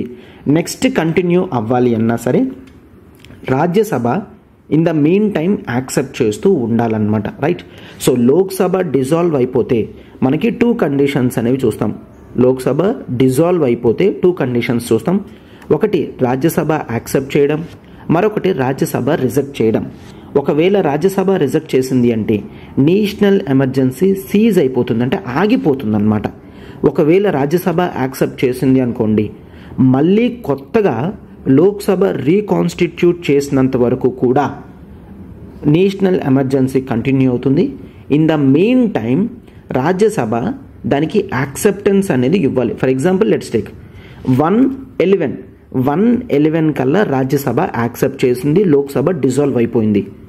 నెక్స్ట్ మళ్ళీ విత్ ఇన్ 6 monthsలో అంటే 2021 లెట్స్ టేక్ జూలై అనుకోండి. క్లియర్, సో 2021 ఆర్ జూన్ అనుకోండి. 2021 మే ఆర్ జూన్ కల్లా ఖచ్చితంగా మళ్ళీ రాజ్యసభ రెండోసారి యాక్సెప్ట్ చేస్తేనే, అప్పటికి లోక్సభ రీకాన్స్టిట్యూట్ కాలేదు కాబట్టి 6 months అయ్యేసరికి ఇంకా నేషనల్ ఎమర్జెన్సీని కంటిన్యూ చేయాల్సిన అవసరం కనుక ఫీల్ అయ్యారనుకోండి, వెంటనే ఏం చేస్తారు, దీన్ని ఎక్స్టెండ్ చేయడం అనేది జరుగుతుంది. ప్రొవైడెడ్ దట్ రాజ్యసభ ఆ నెక్స్ట్ మంత్ అంటే 2021 లెట్స్ టేక్ మే మంత్లో ఖచ్చితంగా రాజ్యసభ మళ్ళీ అప్రూవల్ ఇవ్వాలి. సార్ రాజ్యసభ కూడా స్పెషల్ మెజారిటీతోనా? ఎస్, మనకి అప్రూవల్ ఆఫ్ నేషనల్ ఎమర్జెన్సీ అనేది లోక్సభ రాజ్యసభ ఇద్దరు చేసినా ఆర్ సింగిల్ రాజ్యసభ చేసినా ఖచ్చితంగా స్పెషల్ మెజారిటీతో మాత్రమే అప్రూవల్ అనేది తెచ్చుకోవాలి. Clear, so next month May 2021 ఇయర్లో ఒకవేళ రాజ్యసభ మళ్ళీ యాక్సెప్ట్ చేసింది అంటే మరొక 6 months నేషనల్ ఎమర్జెన్సీ అనేది కంటిన్యూ అవుతుంది అన్నమాట. ఓకేనా, ఎస్. సో ఇక్కడ రాజ్యసభ యాక్సెప్ట్ చేసింది అంటే కంటిన్యూస్గా యాక్సెప్ట్ చేస్తుందంటే ఎవ్రీ 6 monthsకి నేషనల్ ఎమర్జెన్సీ కంటిన్యూ అవుతుంది. In the main time let's take Lok Sabha మళ్ళీ కొత్తగా రీకాన్స్టిట్యూట్ అయ్యింది అనుకోండి. రీకాన్స్టిట్యూట్ అయిన 30 days లోపల నేషనల్ ఎమర్జెన్సీని లోక్సభ యాక్సెప్ట్ చేయాలి. వాట్ ఇఫ్ కొత్తగా కాన్స్టిట్యూట్ అయిన లోక్సభ దీన్ని యాక్సెప్ట్ చేయకపోతే, రిజెక్ట్ చేయకపోతే, అప్పుడు రిజెక్ట్ చేస్తే వెంటనే నేషనల్ ఎమర్జెన్సీ అనేది సీజ్ అయిపోతుంది, ఆగిపోతుంది. చూడండి, ఎవరి అప్రూవల్ లేకపోయినా సరే నేషనల్ ఎమర్జెన్సీ అనేది సీజ్ అవుతుంది. సో దట్ ఒకటి క్లియర్గా గుర్తుంచుకోవాలి, నేషనల్ ఎమర్జెన్సీ అనేది బోత్ లోక్సభ రాజ్యసభ ఆర్ రాజ్యసభ అప్రూవల్తో మాత్రమే నేషనల్ ఎమర్జెన్సీ కంటిన్యూ అవుతుంది. ఒకవేళ ఎవరు యాక్సెప్ట్ చేయకపోయినా సరే నేషనల్ ఎమర్జెన్సీ అనేది మరి అప్రూవల్ అవ్వదు అని గుర్తుంచుకోండి. Right, yes. అయితే లోక్సభలో ఇన్ జనరల్గా లోక్సభ డిజాల్వ్ కాలేదు, ఏం కాలేదు, విత్ ఇన్ 30 days లోపల లోక్సభలో రెజల్యూషన్ పాస్ చేశారు అనుకోండి, అది మనకి స్పెషల్ మెజారిటీతో పాస్ అవ్వాలి అని చూస్తాం. సో ఈ స్పెషల్ మెజారిటీ అన్న ఆప్షన్ కూడా 44th కాన్స్టిట్యూషనల్ అమెండ్మెంట్ యాక్ట్ తర్వాత తీసుకొచ్చారు. ముందు వరకు కేవలం సింపుల్ మెజారిటీ అనేది ఉండాలి. With this I think I'm completely done with the approval part. Right, so national emergency వస్తే ఏ విధంగా అప్రూవల్ సంపాదించుకోవాలి అన్న దాని మీద మీకు క్లారిటీ వచ్చిందని నేను అనుకుంటున్నాను. నౌ అప్రూవల్ అయ్యింది, లెట్స్ టేక్ ఎవ్రీ 6 monthsకి రీకాన్స్టిట్యూట్ చేయడం జరిగింది. సార్ మరి ఏ విధంగా దీన్ని క్యాన్సిల్ చేస్తారు? దాన్నే మనం రివొకేషన్ అని చూస్తాం. రివొకేషన్ అన్న క్యాన్సిలేషన్ అన్న ఒకటే. ది రివొకేషన్ ఆఫ్ ప్రొక్లమేషన్ మనం చూస్తామన్నమాట. ఏ విధంగా ఈ నేషనల్ ఎమర్జెన్సీని క్యాన్సిల్ చెయ్యొచ్చు అంటే దట్ ఒకటి, ఖచ్చితంగా రివొకేషన్ అనేది ప్రెసిడెంట్ గారే చేయడం జరుగుతుంది. రివొకేషన్ ప్రెసిడెంట్ గారే చేయడం జరుగుతుంది. అయితే ఇక్కడ మళ్ళీ 2 options ఉన్నాయన్నమాట. ఒకటి ప్రెసిడెంట్ గారు తనంతట తాను ఓన్గా క్లియర్ అంటే సబ్సిక్వెంట్ ప్రొక్లమేషన్ అనేది ఇచ్చి, అంటే తనంతట తానుగా అంటే ఎప్పుడు కూడా ప్రెసిడెంట్ గారు చేయరు, సబ్సిక్వెంట్ ప్రొక్లమేషన్ అంటే మరొక ప్రొక్లమేషన్ ఇచ్చి, మరొక ఆర్డర్ ఇచ్చి ఎస్ ఎగ్జిస్టెన్స్లో ఉన్న నేషనల్ ఎమర్జెన్సీ అనేది క్యాన్సిల్ చేస్తున్నాము అని చెప్పచ్చు అన్నమాట. క్లియర్? అలా చెప్తే వెంటనే నేషనల్ ఎమర్జెన్సీ అనేది సీజ్ అయిపోతుంది. రైట్?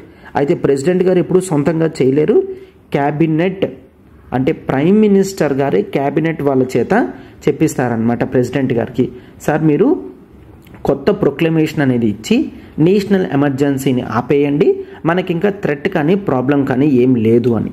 ఓకేనా? ఇట్లా చెయ్యొచ్చు. Or second one, the other option was given to the parliament. అంటే ఈ పార్లమెంట్ కూడా ఎవరికి ఆప్షన్ అనేది ఇవ్వడం జరిగింది, కేవలం లోక్సభకి మాత్రమే మనం చూస్తాము. పార్లమెంట్లో కూడా కేవలం లోక్సభకే మనం చూస్తామన్నమాట. అంటే ఏంటి, లోక్సభ కనుక ఒక రెజల్యూషన్ పాస్ చేసింది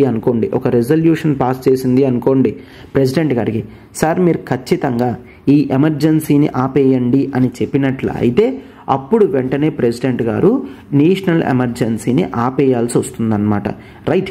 ఎస్. అయితే లోక్సభ రెజల్యూషన్ పాస్ చేసినా సరే వెంటనే ప్రెసిడెంట్ గారు ఆపేయడం అన్న సిచ్యువేషన్ ఏదైతే ఉందో ఇది ముందు నుంచి మనకి లేదు. 44th కాన్స్టిట్యూషనల్ అమెండ్మెంట్తో మాత్రమే యాడ్ చేయడం జరిగింది. అంటే ఈ సెకండ్ కండిషన్ ఏదైతే చెప్పానో, లోక్సభ రిజల్యూషన్ పాస్ చేస్తే మనకి ప్రెసిడెంట్ గారు నేషనల్ ఎమర్జెన్సీ ఆపేయాలి అని చెప్తున్నాము, అది 44th కాన్స్టిట్యూషనల్ అమెండ్మెంట్ 1978లో మాత్రమే వచ్చింది.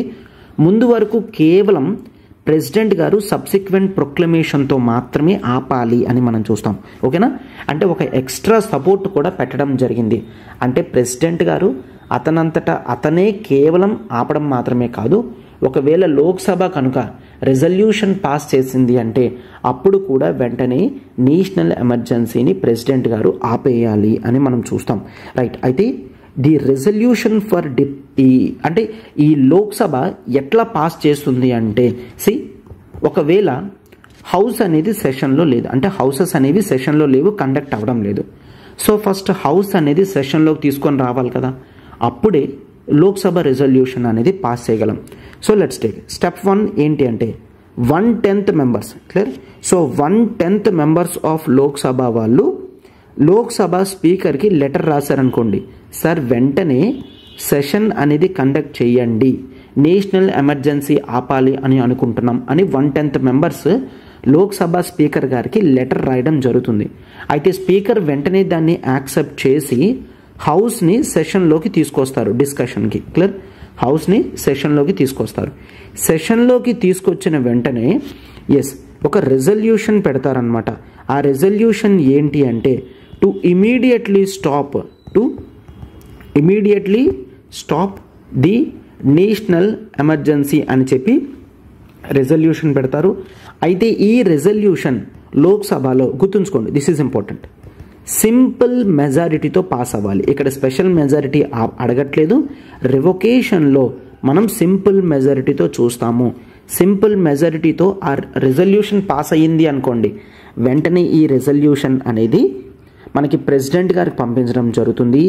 ప్రెసిడెంట్ గారు వెంటనే నేషనల్ ఎమర్జెన్సీని ఆపేయాలన్నమాట. ఈ తరహా ప్రాసెస్ అంతా కూడా 44th కాన్స్టిట్యూషనల్ అమెండ్మెంట్ యాక్ట్లో యాడ్ చేయడం జరిగిందనమాట. రైట్? సో ఏంటమ్మా, ఒకవేళ హౌస్ అనేది సెషన్లో లేకపోతే 1/10 మెంబర్స్ ఆఫ్ లోక్సభ స్పీకర్కి లెటర్ రాస్తారు, సార్ స్పెషల్ సెషన్ అనేది కండక్ట్ చేయండి అని. అయితే లోక్సభ స్పీకర్ గారికి ఎప్పుడైతే 1/10 మెంబర్స్ లెటర్ రాస్తారో వితిన్ 14 days లోపల సెషన్ అనేది కండక్ట్ చేయాలి. ఇది కూడా పెట్టడం జరిగింది. వితిన్ 14 daysలో ఈ రెజల్యూషన్ గురించి డిస్కషన్కి సెషన్ కండక్ట్ చేస్తారు. అప్పుడు రెజల్యూషన్ ఇంట్రడ్యూస్ చేస్తారు. లోక్సభలో సింపుల్ మెజారిటీతో రెజల్యూషన్ పాస్ అయిపోయింది అంటే అప్పుడు ఈ రెజల్యూషన్ అనేది ప్రెసిడెంట్ గారికి వెళ్తుంది. ప్రెసిడెంట్ గారు వెంటనే ఆపేయాలి అని చెప్పి ఆర్డర్స్ ఇస్తారనమాట. అంటే నేను ముందేం చెప్పాను, రివొకేషన్ అనేది కంపల్సరీగా ప్రెసిడెంట్ గారే చేస్తారు. అయితే 2 కండిషన్స్. ఒకటి, ప్రెసిడెంట్ గారు సబ్సిక్వెంట్ ప్రొక్లమేషన్ ఇస్తారు, కొత్తగా చెప్తారు ఉన్న నేషనల్ ఎమర్జెన్సీని ఆపేయండి అని, ఆర్ ఇది కూడా జరుగుతుంది ఏంటి, పార్లమెంటరీ అప్రూవల్తో కూడా ఆపచ్చు. పార్లమెంటరీ అప్రూవల్ అంటే లోక్సభ రిజల్యూషన్ పాస్ చేసినా సరే ప్రెసిడెంట్ గారు ఆపేయాలి. ఈ కొత్త పార్లమెంటరీ లోక్సభ రిజల్యూషన్ అనేది 44th కాన్స్టిట్యూషనల్ అమెండ్మెంట్ యాక్ట్లో యాడ్ చేయడం జరిగింది. ఏ విధంగా, సెషన్ ఆల్రెడీ జరుగుతుంది అంటే దాని రెవొకేషన్ రెజల్యూషన్ అనేది ఎవరైనా ఇంట్రడ్యూస్ చేయొచ్చు. సెషన్ లేదు అనుకోండి, అప్పుడు స్పీకర్ గారికి లెటర్ రాసి సెషన్ని పెట్టి సింపుల్ మెజారిటీతో పాస్ చేయడం అనేది జరుగుతుందన్నమాట. రైట్. సో అయితే మనకి అప్రూవల్కి డిసప్రూవల్కి మధ్యలో ఉన్న డిఫరెన్సెస్ అనేవి మనం చూస్తే ఇంకా కాస్త క్లియర్గా అర్థమవుతుందన్నమాట. సో ఒకటి, నేషనల్ ఎమర్జెన్సీ అనేది అప్రూవ్ అవ్వాలి అంటే both Lok Sabha plus Rajya Sabha permission కూడా ఉండాలి. Both Lok Sabha and Rajya Sabha permission కూడా ఉండాలి. బట్ డిసప్రూవల్కి లోక్సభ రెజల్యూషన్ ఒక్కటే సరిపోతుంది. రాజ్యసభకి ఆ రెజల్యూషన్ పంపించి తన యొక్క యాక్సెప్టెన్స్ అనేది అవసరం లేదు. ఓకేనా, క్లియర్గా గుర్తుంచుకోండి. అప్రూవల్కి బోత్ లోక్సభ రాజ్యసభ కావాలి. కేవలం లోక్సభ అప్రూవల్ ఉంటే చాలు, ది ఎమర్జెన్సీ అనేది రెవొకేషన్ అవుతుందన్నమాట. అప్రూవల్, ఇక డిసప్రూవల్ అంటే నథింగ్ బట్ రెవొకేషన్ నేషనల్ ఎమర్జెన్సీని ఆపాలి అంటే. అండ్ అప్రూవ్ చేయడానికి స్పెషల్ మెజారిటీ. ఇక్కడ అప్రూవల్ అంటే నేషనల్ ఎమర్జెన్సీ అప్రూవల్ మాత్రమే కాదు, మల్టిపుల్ టైమ్స్ కంటిన్యూ చేసినా సరే దాని గురించి అయినా స్పెషల్ మెజారిటీ మనకు కావాలి. డిసప్రూవల్కి వచ్చేసరికి సింపుల్ మెజారిటీ చాలు. రైట్, సింపుల్ మెజారిటీ చాలు. అంటే ఎమర్జెన్సీని తీసుకొని రావడం చాలా కష్టం, బట్ ఆపడం అనేది చాలా ఈజీ ప్రాసెస్ అనేది పెట్టడం జరిగింది. ఓకేనా. So this is completely about the approval, ఎట్లా అప్రూవల్ తెచ్చుకోవాలి అండ్ రివొకేషన్కి ఛాన్సెస్ ఏ విధంగా ఉన్నాయనేది చూసాం. సో చూసారు కదమ్మా, చాలా క్లియర్గా డీటెయిల్డ్గా నేను మల్టిపుల్ టైమ్స్ రిపీట్ చేసి చెప్తూ ఉన్నాను. సో దీంట్లో ఏవైతే మనకి ఫ్యాక్ట్స్ ఉన్నాయో, within 15 days, 30 days, 1 month, 2 months, 3 months, emergency ఎన్నిసార్లు కంటిన్యూ అవ్వగలది, ఎట్లా కంటిన్యూ అవ్వగలది, ఇవన్నీ కూడా ఫ్యాక్ట్స్ ఓరియంటెడ్ ఉంటాయి. సో క్లాస్ అయిన తర్వాత మళ్ళీ మీరు ఒకసారి లక్ష్మీకాంత్ ఓపెన్ చేసి క్లియర్గా చదివినట్లయితే మీకు గుర్తుంటుంది. ఒకవేళ చదవకపోతే స్కిప్ చేసినా సరే మీకు నెక్స్ట్ క్లాసెస్లో లింక్ సింక్ అనేది దొరకదు. So I humbly urge to go with the book. ఒక్కసారి బుక్ అనేది ఒకసారి చదివితే మీకు ఇంకా క్లియర్గా అర్థమవుతుంది అన్నమాట. And now it is the effects of national emergency అనేది మనకి బేసిక్గా 3 ఎఫెక్ట్స్ అనేవి చూస్తాం. That is the effect on centre state relations. So సెంటర్కి స్టేట్కి మధ్యలో ఏ విధంగా రిలేషన్స్ అనేవి ఇంపాక్ట్ అవుతున్నాయని చూస్తాం. అండ్ ఈ సెంటర్ స్టేట్ రిలేషన్స్లో కూడా మనం మళ్ళీ 3 types ఆఫ్ రిలేషన్స్ అనేవి చూస్తాం. ఈవెన్ సెంటర్ స్టేట్ రిలేషన్స్లో కూడా ది లెజిస్లేటివ్ రిలేషన్స్ అనేవి ఏ విధంగా ఉన్నాయని చూస్తాము. ది ఎగ్జిక్యూటివ్ రిలేషన్స్ అనేవి సెంటర్ స్టేట్ రిలేషన్స్ ఎట్లా చేంజ్ అవుతున్నాయని చూస్తాం. And the financial relations between centre state ఏ విధంగా ఎఫెక్ట్ అవుతున్నాయి అనేది కూడా మనం చూస్తాం. Right. So centre state relations ఏ విధంగా ఎఫెక్ట్ అవుతున్నాయని కాంప్రహెన్సివ్గా చూసుకుంటూ, and effect on the life of Lok Sabha యొక్క లైఫ్ అనేది ఏమైనా చేంజ్ అవుతుందా నేషనల్ ఎమర్జెన్సీలో, అలానే స్టేట్ లెజిస్లేటివ్ అసెంబ్లీస్ యొక్క లైఫ్స్ కానీ ఏమైనా ఇంపాక్ట్ అయ్యే ఛాన్స్ ఉన్నాయా అది కూడా డిస్కస్ చేసుకుంటాం.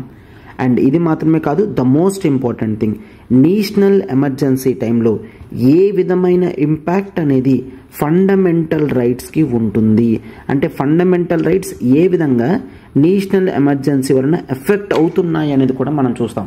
నెంబర్ ఆఫ్ క్వశ్చన్స్ అనేవి మనకి ఇక్కడి నుంచి అండ్ ఈ centre state relations, the legislative రిలేషన్స్లో కూడా మనకి క్వశ్చన్స్ అనేవి ఫ్రేమ్ చేయొచ్చు అనమాట. రైట్.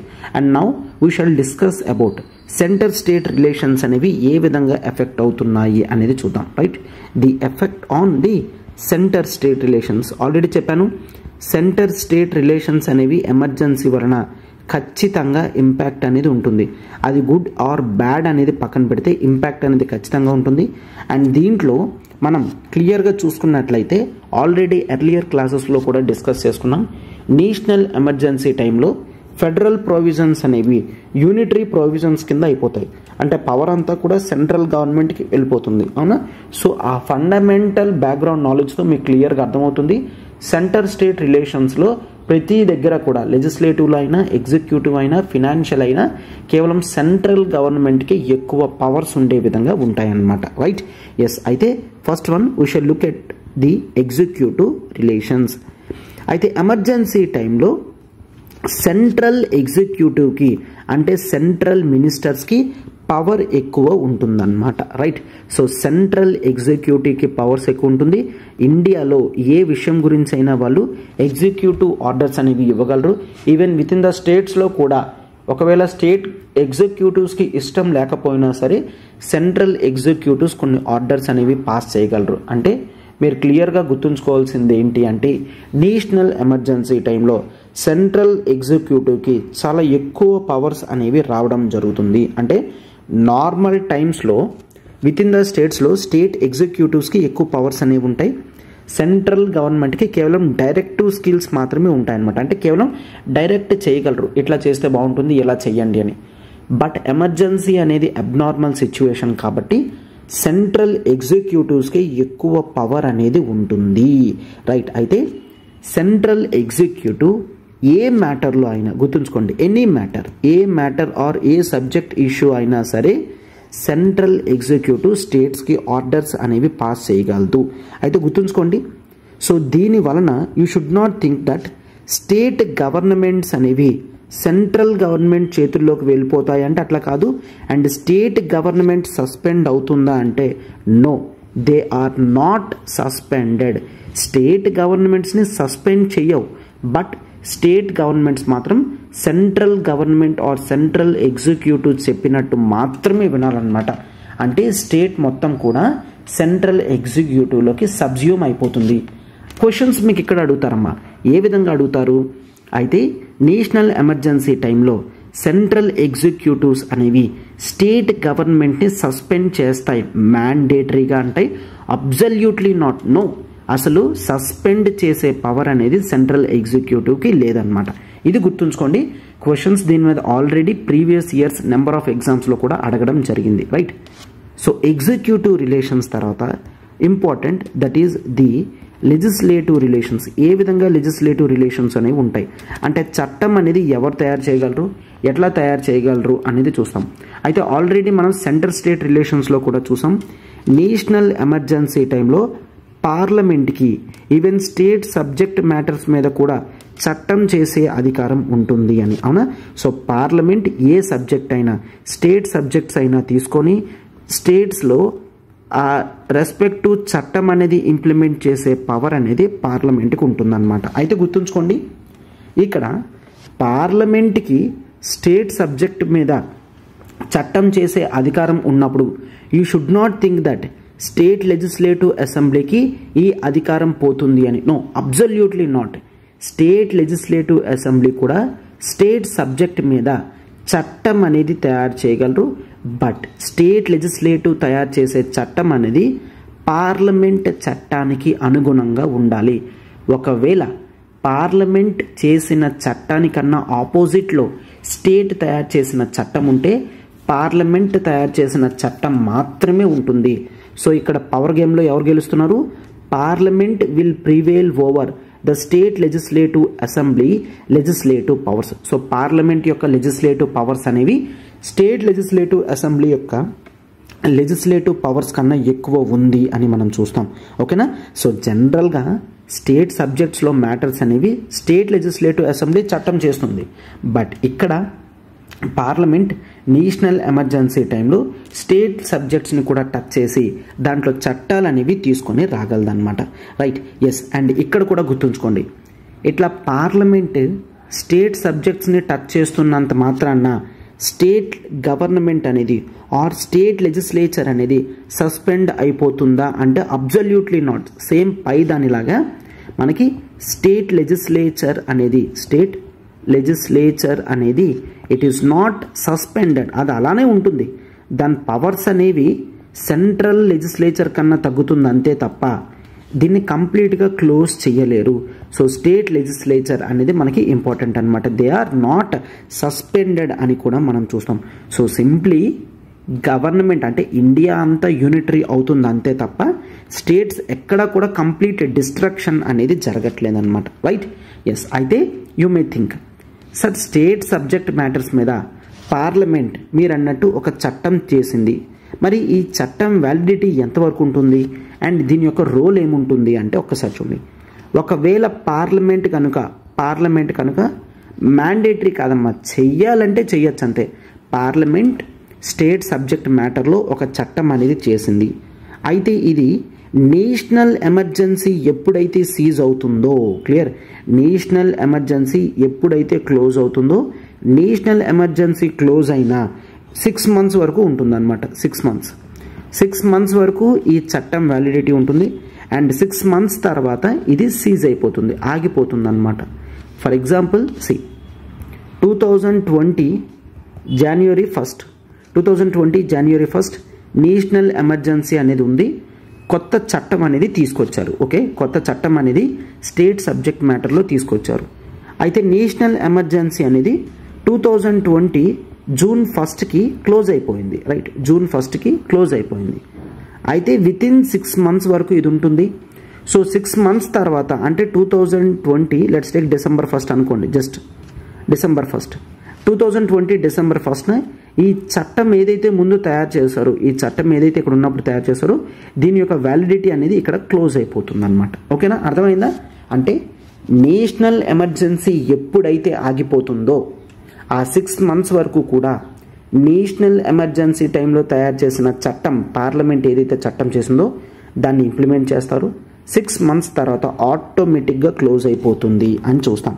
రైట్? ఎస్. అయితే సార్ ఒకవేళ స్టేట్ సబ్జెక్ట్లో చట్టం తయారు చేయాలి, మరి పార్లమెంట్ సెషన్లో లేకపోతే ఏం చేస్తారు? నార్మల్గా ఎప్పుడైనా పార్లమెంట్ అనేది సెషన్లో లేకపోతే అప్పుడు ప్రెసిడెంట్ గారి చేత మనకి ఏం చేయిస్తారు? ఆర్డినెన్సెస్ అనేవి పాస్ చేయించడం జరుగుతుంది. Ordinances. So that is article 123 ప్రకారం, ఆర్టికల్ 123 ప్రకారం ప్రెసిడెంట్ గారు పార్లమెంట్ సెషన్లో లేనప్పుడు ఆర్డినెన్స్ అనేది ఇష్యూ చేసే కెపాసిటీ ఉంటుంది. అండ్ ఈ కెపాసిటీ అనేది నేషనల్ ఎమర్జెన్సీ టైంలో కూడా వర్తిస్తుంది అనమాట. ఓకేనా? ఎస్. అంటే ఏంటి? అర్జెంటుగా స్టేట్ సబ్జెక్ట్లో ఒక చట్టం అనేది తయారు చేయాలి, బట్ పార్లమెంట్ సెషన్లో లేదు. So they can have this option. ఏంటి? మొత్తం అందరినీ పిలిపించి డిస్కషన్ చేసి చట్టం తయారు చేసేదానికన్నా ప్రెసిడెంట్ గారి చేత ఇమీడియట్గా ఒక ఆర్డినెన్స్ అనేది ఇష్యూ చేయిస్తారు. ఈ ఆర్డినెన్స్ అనేది పార్లమెంట్ చట్టం చేస్తే ఏ విధమైన కెపాసిటీ ఉంటుందో ఈ ఆర్డినెన్స్కి కూడా అదే కెపాసిటీ ఉంటుంది అని ఆర్టికల్ 123లోనే చెప్పడం జరిగిందనమాట. ఓకేనా? ఎస్. అండ్ ఇది మాత్రమే కాదు, ఈవెన్ పార్లమెంట్ కావాలి అనుకుంటే సెంట్రల్ గవర్నమెంట్ మీద కొన్ని డ్యూటీస్ కూడా వేయగలదు. రైట్? అంటే ఈ విధంగా మీరు చేయాలి అని చెప్పి కూడా కొన్ని ఎక్స్ట్రా పవర్స్ లాంటివి కూడా సెంట్రల్ గవర్నమెంట్కి పార్లమెంట్ ఇవ్వగలదన్నమాట. రైట్? సో ఈ విధంగా మనం చూస్తున్నాము. అండ్ సి ఒక్కసారి చూడమ్మా, you may get doubt and ఇది చాలా చాలా చాలా ఇంపార్టెంట్.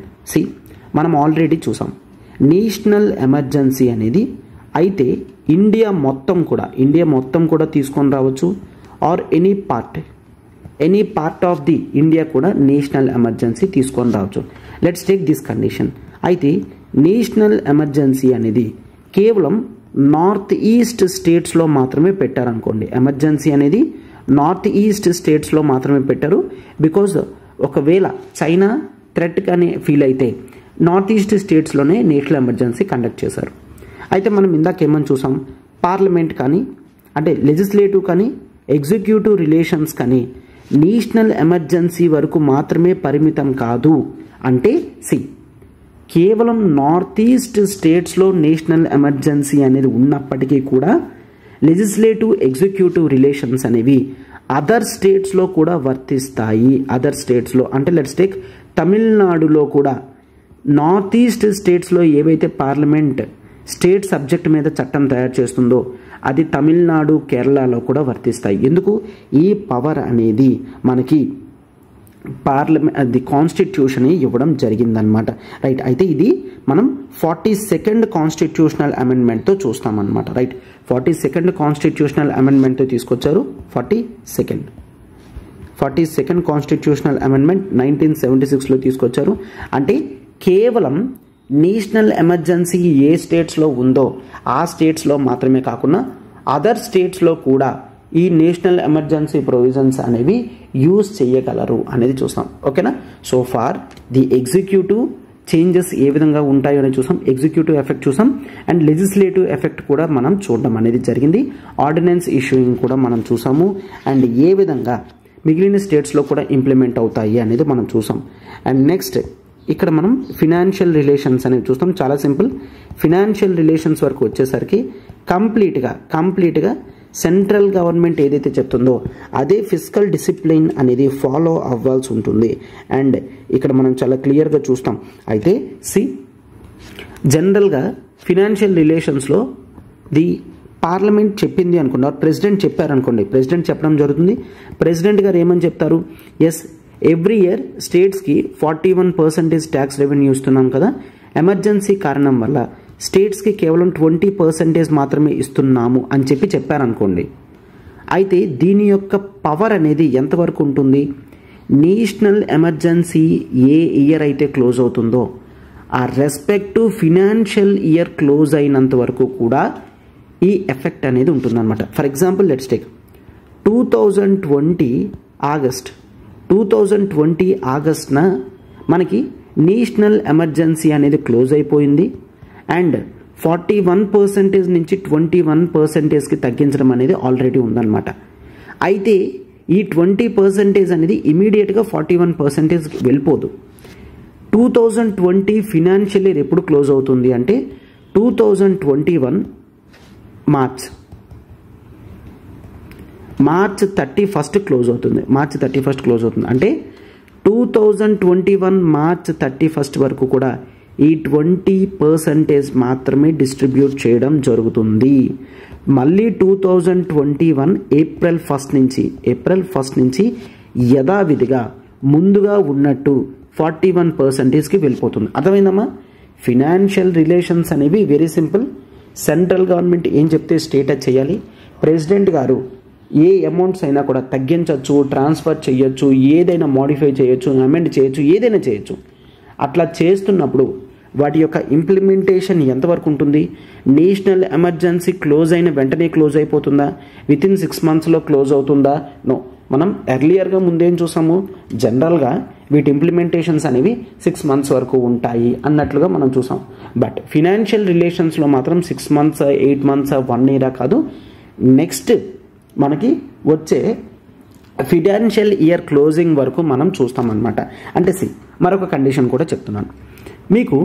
2021 లెట్స్ టేక్ ఫిబ్రవరిలో చేంజ్ అనేది తీసుకొచ్చారు. అంటే నేషనల్ ఎమర్జెన్సీ క్లోజ్ అయిపోయింది. లెట్స్ టేక్ నేషనల్ ఎమర్జెన్సీ అనేది సీజ్ అయిపోయింది. అయితే ఈ టైంలో ఇచ్చిన లెజిస్లేటివ్ అండ్ ఎగ్జిక్యూటివ్ ఆర్డర్స్ అనేది నెక్స్ట్ 6 months వరకు, నెక్స్ట్ 6 months అంటే ఫిబ్రవరి అంటే 2nd month కదా, 8th month వరకు వ్యాలిడిటీలో ఉంటాయి. 8th month వరకు వ్యాలిడిటీలో ఉంటాయి. ఆ తర్వాత అవి క్లోజ్ అవుతాయి అన్నమాట. బట్ ఫినాన్షియల్ రిలేషన్స్కి వచ్చేసరికి అది 6 months, 1 month, 1 year, 20 days అని కూడా ఉండదు. ఫిబ్రవరి అంటే next March 31st financial year close అయిపోతుంది కదా. సో మార్చ్ 31st వరకు మాత్రమే ఈ ఫినాన్షియల్ రిలేషన్స్ ఉంటాయి. ఏప్రిల్ 1 నుంచి ఎర్లియర్ ప్రొవిజన్స్ ఉంటాయి. అర్థమైందా. అంటే ఇక్కడ ఎటువంటి mandatory 6 months, 1 month, 8 months, 1 year అనేది లేదు. అది ఎంత తక్కువ టైం అయినా ఎంత ఎక్కువ టైం అయినా లెజిస్లేటివ్కి ఎగ్జిక్యూటివ్ రిలేషన్స్కి సంబంధం లేకుండా ఫినాన్షియల్ రిలేషన్స్ అనేవి ఉంటాయి అని క్లియర్గా మీరు గుర్తుంచుకోండి. రైట్. ఎస్, ఇది మనం చూస్తాము. అండ్ అయితే is there any effect on the life of Lok Sabha అంటే yes. So life of Lok Sabha and Rajya Sabha అనేది మనం చూస్తాం. Lok Sabha and the state legislative assembly. రాజ్యసభకు ఎటువంటి చేంజ్ అనేది ఉండదు, లోక్సభకు మాత్రమే చేంజ్ అనేది ఉంటుంది. ఏంటి, నేషనల్ ఎమర్జెన్సీ అనేది ఉండేటప్పుడు ది లైఫ్ ఆఫ్ లోక్సభ కానీ స్టేట్ లెజిస్లేటివ్ అసెంబ్లీ కానీ 1 year at a time extend చేయగలరు. Right. So normal time 5 years అనుకోండి, 1 year at a time extend చేయగలరు. అంటే ఎన్నిసార్లు అయినా సరే ఎక్స్టెండ్ చేయగలరు, బట్ 1 ఇయర్ ఎక్స్టెన్షన్ చేయగలరు అనమాట. రైట్, అంటే సి 1971లో మనకి తర్వాత నేషనల్ ఎమర్జెన్సీ 1975లో వచ్చింది. అయితే 1975 నుంచి 2 ఇయర్స్ 1977 వరకు ఫిఫ్త్ లోక్సభ అనేది ఎక్స్టెండ్ అవ్వడం జరిగింది.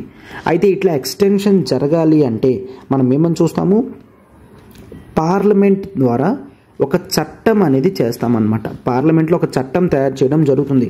ఏమని తయారు చేయడం జరుగుతుంది, దట్ ఈజ్ సి నేను చెప్పాను కదా 1975లో తీసుకొచ్చారు అని. దట్ ద ఫిఫ్త్ లోక్సభ అనేది 1976లో ఎక్స్టెన్షన్ అవుతుంది. యాక్చువల్లీ 1971 కదా, 1971లో లోక్సభ కండక్ట్ అయింది 5 ఇయర్స్, అంటే 1976 వరకు దీని ఎక్స్టెన్షన్ అన్నమాట. 1976 వరకు దీని నార్మల్ టర్మ్ 5 ఇయర్స్. అయితే 1976న ఒక చట్టం అనేది పార్లమెంట్ తీసుకొచ్చింది. ఆ చట్టం పేరేంటి చూడండి, house of the people the extension of duration act. ఈ యాక్ట్ అనేది ఎప్పుడు తీసుకొచ్చారు, 1976లో తీసుకొచ్చారు. ఇది 1976లో తీసుకొచ్చారు కాబట్టి దీని యొక్క వ్యాలిడిటీ ఎంత ఉంటుంది, 1 ఇయర్ ఉంటుంది. 1 ఇయర్ ఉంటుంది అంటే 1977 వరకు ఉంటుంది. అందుకనే ఫిఫ్త్ లోక్సభ అనేది 1971 నుంచి 1977 వరకు చూస్తామన్నమాట. Right, yes. సో అయితే తర్వాత మీరు చూసుకున్నట్లయితే మరి దీని యొక్క లైఫ్ ఎక్స్టెన్షన్ అనేది 1 ఇయర్. ఒకవేళ ఆ 1 ఇయర్ కంప్లీట్ అవ్వకముందే నేషనల్ ఎమర్జెన్సీ అనేది సీజ్ అయిపోయింది అనుకోండి, అప్పుడు జనరల్గా ఏమని చూస్తాము, దీని యొక్క ఎక్స్టెన్షన్ అనేది that is up to 6 months అని చూస్తామన్నమాట. రైట్, సో ఎమర్జెన్సీ సీజ్ అయిపోయిన 6 months వరకు కూడా నెక్స్ట్ మళ్ళీ కంటిన్యూ అవుతుంది. ఆ తర్వాత కంప్లీట్గా క్లోజ్ అయిపోతుంది అనమాట. రైట్, సో ఈ విధంగా మనం ఏమని చూస్తాము, ది నేషనల్ ఎమర్జెన్సీ అనేది ది లైఫ్ ఆఫ్ లోక్సభ అనేది పెంచగలదు. ఎట్లా పెంచగలదు, పార్లమెంట్ చట్టం చేయగలది. హిస్టారికల్ ఎగ్జాంపుల్ కింద మనం దేన్ని చూడొచ్చు, జనరల్గా ఫిఫ్త్ లోక్సభ అనేది 1971 నుంచి 1976 వరకు దాని యొక్క లైఫ్ అన్నమాట, 5 ఇయర్స్ కాబట్టి. బట్ 1976 ముందే మనకి నేషనల్ ఎమర్జెన్సీ అనేది ఉన్నది. సో లైఫ్ ఆఫ్ లోక్సభ పెంచాలి అనుకున్నారు, పార్లమెంట్ ద్వారా చట్టం తయారు చేశారు. ఏంటో చట్టం, house of the people extension of duration act 1976 అనేది తీసుకొచ్చారు. దీని ద్వారా 1 ఇయర్ వ్యాలిడిటీ అనేది ఎక్స్ట్రా పెరిగిందన్నమాట. రైట్, సో ఇట్లా ఎన్ని సంవత్సరాలైనా పెంచుకోవచ్చు, బట్ కేవలం ఒకసారి 1 సంవత్సరానికి మాత్రమే పెంచగలం. అంటే ఒకేసారి నెక్స్ట్ 5 ఇయర్స్ పెంచేస్తా, 10 ఇయర్స్ పెంచేస్తా, నో, నువ్వు 10 ఇయర్స్కి పెంచుకో, బట్ 10 times కొత్త చట్టం అనేది తీసుకొచ్చి పార్లమెంటరీ అప్రూవల్ అనేది సంపాదించాలన్నమాట. అర్థమైందా? సో ఇట్లా చూస్తాము. బట్ అయితే క్లియర్గా మీరు చూసుకున్నట్లయితే వాట్ ఇఫ్ నేషనల్ ఎమర్జెన్సీ అనేది మధ్యలో ఆగిపోతే, నేషనల్ ఎమర్జెన్సీ మధ్యలో ఆగిపోతే ఆగిపోయిన 6 months వరకు వ్యాలిడిటీ ఉంటుంది. ఆ తర్వాత ది ఎక్స్టెన్షన్ ఆఫ్ డ్యూరేషన్ అనేది క్లోజ్ అయిపోతుంది అనమాట. రైట్, ఎక్స్టెన్షన్ ఆఫ్ డ్యూరేషన్ అనేది క్లోజ్ అయిపోతుంది. అయితే మీకు ఇక్కడ డౌట్ రావచ్చు, ఏంటి, that is see 1976 November, let's take 1976 November, just random example ఇస్తున్నాను. 1976 నవంబర్న పార్లమెంట్లో the house of the people extension of duration అనేది తీసుకొచ్చారు. సో దీని ప్రకారం మనకు వ్యాలిడిటీ ఎంత ఉంటుంది, 1977 నవంబర్ వరకు వ్యాలిడిటీ, 1 ఇయర్ కాబట్టి. బట్ సడన్గా చూసినట్లయితే 1976 డిసెంబర్న నేషనల్ ఎమర్జెన్సీ క్లోజ్ చేసేసారు. సో అప్పుడు దీని యొక్క వ్యాలిడిటీ సార్ 1977 నవంబర్ వరకు ఉంటుందా అంటే నో, 1977 6 months వ్యాలిడిటీ చెప్పాను కదా. అంటే మీకు దట్ ఈజ్ జూన్లో క్లోజ్ అయిపోతుంది అనమాట. అంటే చట్టం తయారు చేసినప్పుడు 1 ఇయర్ తీసుకొని రావచ్చు, బట్ అంతకు ముందే నేషనల్ ఎమర్జెన్సీ ఆ మిడిల్లో క్లోజ్ అయిపోయిందంటే క్లోజ్ అయిపోయిన 6 months అయ్యేసరికి ది లైఫ్ ఆఫ్ లోక్సభ అనేది కూడా క్లోజ్ అయిపోతుంది. రైట్, సో ఇదే విధంగా స్టేట్ లెజిస్లేటివ్ అసెంబ్లీ యొక్క లైఫ్ కూడా ఎక్స్టెన్షన్ చేయొచ్చు. బట్ స్టేట్ లెజిస్లేటివ్ అసెంబ్లీ యొక్క లైఫ్ ఎక్స్టెన్షన్ కూడా పార్లమెంటే చట్టం చేయాలి. Clear? Don't assume that Lok Sabha అంటే కేవలం ఎవరు చేయగలరు, స్టేట్ లెజిస్లేటివ్ చేయగలదు అని అనుకోకండి. పార్లమెంట్ మాత్రమే లోక్సభ లైఫ్ ఎక్స్టెన్షన్ చేయాలనుకున్నా, స్టేట్ లెజిస్లేటివ్ అసెంబ్లీ యొక్క లైఫ్ ఎక్స్టెన్షన్ చేయాలనుకున్నా మనకి కేవలం పార్లమెంట్ మాత్రమే చేయగలదు. అర్థమైంది కదమ్మా? సో ఈ విధంగా మనం ఈ క్లాస్లో that we have discussed about the centre state relations, legislative, executive, financial relations ఏ విధంగా ఎఫెక్ట్ అవుతున్నాయని చూసాం. Life of Lok Sabha and state legislative assemblies యొక్క ఇంపాక్ట్ అనేది కూడా చూడడం జరిగింది. నెక్స్ట్ క్లాస్లో నేషనల్ ఎమర్జెన్సీ అనేది ఫండమెంటల్ రైట్స్ మీద ఏ విధమైన ఇంపాక్ట్ అనేది చేస్తుందో మనం చూద్దామన్నమాట. ఓకేనా? So the executive legislative relations ఎట్లా వ్యాలిడిటీ ఉంటుంది, ఆర్డినెన్స్ తీసుకొని రావడం కానీ, ఫినాన్షియల్ రిలేషన్స్ కానీ, నెక్స్ట్ ఫినాన్షియల్ ఇయర్ వరకు ఎంతవరకు ఉంటుంది, ఎగ్జాంపుల్స్తో సహా నేను అన్నీ చెప్తున్నాను. లైఫ్ ఆఫ్ లోక్సభ కానీ క్లియర్ ఎగ్జాంపుల్ ఇచ్చి మీకు క్లియర్ ఎగ్జాంపుల్స్ ఇస్తే మీకు ఇంకా క్లియర్గా అర్థమవుతుందని ఇవ్వడం జరుగుతుంది. సో క్లాస్ అయిపోయిన తర్వాత మీరు వెంటనే మళ్ళీ ఓపెన్ చేసి చదివినట్లయితే మీకు చాలా క్లియర్గా గుర్తుంటుంది అనమాట. రైట్? నేషనల్ ఎమర్జెన్సీ అనేది డిక్లేర్ చేస్తే ఏ విధమైన ఎఫెక్ట్ అనేది సెంటర్ స్టేట్ రిలేషన్స్కి ఉంటుంది అంటే centre state legislative, executive and financial relations అనేవి ఉంటాయి అని డిస్కస్ చేసుకున్నాం. And after that we have also discussed about the effect on the life of Lok Sabha and state legislative assembly యొక్క life tenures అనేవి ఏ విధంగా ఇంపాక్ట్ అవుతున్నాయి కూడా చూసాం అవునా. And next we now need to discuss about అసలు ఏ విధమైన ఎఫెక్ట్ అనేది ఆన్ ఫండమెంటల్ రైట్స్ ఉండబోతుంది. నేషనల్ ఎమర్జెన్సీ టైంలో ఫండమెంటల్ రైట్స్ మీద ఏ ఇంపాక్ట్ చూస్తుంది అనేది మనం ఇప్పుడు ఈ క్లాస్లో కంప్లీట్ చేద్దాం. ఓకేనా? రైట్. అయితే before that one small thing. Right, now it is about the effect on the fundamental right. అయితే కాన్స్టిట్యూషన్లో ఫండమెంటల్ రైట్స్ మీద ఏ విధమైన ఇంపాక్ట్ ఉంటుంది నేషనల్ ఎమర్జెన్సీ టైంలో అంటే 2 ఇంపార్టెంట్ ఆర్టికల్స్ అమ్మ. దట్ ఈస్ ఆర్టికల్ 358 అనేది ఇంపార్టెంట్ and article 359 అనేది important. article 358 and 359. now we shall discuss about article 358. article 358 చూద్దాం. సో దట్ ఈస్ article 358 ఏం చెప్తుంది అంటే చాలా క్లియర్గా కాన్స్టిట్యూషన్ మనకి నేషనల్ ఎమర్జెన్సీ టైంలో చూడండి, నేషనల్ ఎమర్జెన్సీ అంటే ప్రొక్లమేషన్ ఆఫ్ ఎమర్జెన్సీ జరిగింది అంటే the 6 fundamental rights under article 19 అనేది సస్పెండ్ అవుతాయి. 6 ఫండమెంటల్ రైట్స్ అండర్ ఆర్టికల్ 19 అంటే freedom of speech and expression, freedom of assembly, freedom of movement, ఇట్లాంటివన్నీ ఉన్నాయి కదా. ఆ 6 ఫండమెంటల్ రైట్స్ అనేవి ఆర్టికల్ 19లో ఏవైతే ఉన్నాయో ఇవన్నీ కూడా ఆటోమేటిక్గా సస్పెండ్ అవుతాయి. గుర్తుంచుకోండి. అంటే ఈ మూమెంట్ ప్రెసిడెంట్ గారు నేషనల్ ఎమర్జెన్సీ అని ప్రొక్లెయిమ్ చేశారు అనుకోండి, చెప్పిన మూమెంట్తో వెంటనే ఇవన్నీ కూడా ఆటోమేటిక్గా సస్పెండ్ అయిపోతాయి. అంటే freedom of speech and expression, freedom of assembly, freedom of movement, freedom of association ఇట్లాంటివన్నీ కూడా ఆటోమేటిక్గా సస్పెండ్ అవుతాయన్నమాట. ఇవి సస్పెండ్ అవ్వడానికి ఎటువంటి సెపరేట్ ఆర్డర్ అనేది అవసరం లేదు.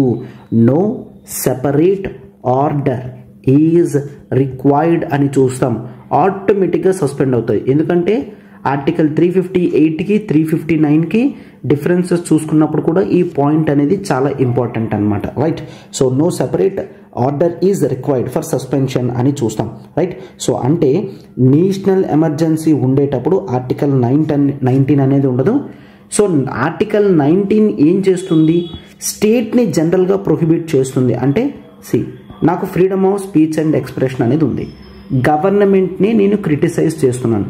ఎందుకు గవర్నమెంట్ని క్రిటిసైజ్ చేస్తున్నాను? నాకు ఆర్టికల్ 19 వరకు freedom of speech and expression అనేది ఉంది. సో స్టేట్ నన్నేమీ అనలేదు, స్టేట్ నన్నేమీ అనలేదు. బట్ ఎప్పుడైతే ఈ ఫండమెంటల్ రైట్స్ అనేవి క్యాన్సిల్ అయిపోతాయో స్టేట్ నా మీద కొన్ని రిస్ట్రిక్షన్స్ అనేవి చాలా ఫ్రీగా పెట్టగలదు అనమాట. చాలా ఫ్రీగా రిస్ట్రిక్షన్స్ అనేది పెట్టగలదు అని చూస్తాం. స్టేట్ మాత్రమే కాదు, ఈవెన్ ఎగ్జిక్యూటివ్ కూడా కొన్ని యాక్షన్స్ అనేవి తీసుకోగలరు. దేని గురించి? ఆర్టికల్ 19కి అగెన్స్ట్గా. అంటే ఆ ఎగ్జిక్యూటివ్ యాక్షన్స్ అనేవి ఇండివిజువల్స్ యొక్క ఆర్టికల్ 19 అనేది వైలేట్ చేస్తాయి. నార్మల్ టైమ్స్లో ఆర్టికల్ 19ని వైలేట్ చేస్తే వెంటనే మనం సుప్రీంకోర్టుకి కానీ హైకోర్టుకి కానీ వెళ్ళడం జరుగుతుంది, అవునా?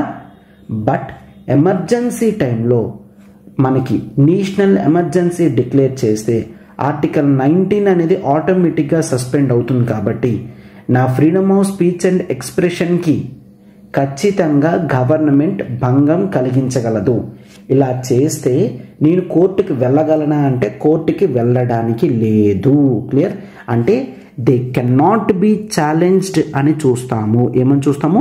They can not be challenged అంటే స్టేట్ తీసుకొచ్చే యాక్షన్స్లో కానీ ఎగ్జిక్యూటివ్ తీసుకొచ్చే యాక్షన్స్లో కానీ మనం వీటిని ఏ విధంగా ఛాలెంజ్ చేయలేము కోర్ట్స్లో. అంటే ఇవి నా ఫండమెంటల్ రైట్స్ని వైలేట్ చేస్తున్నాయి అని చెప్పి కోర్టులో కేసు వేయడానికి అవ్వదు. ఓకేనా?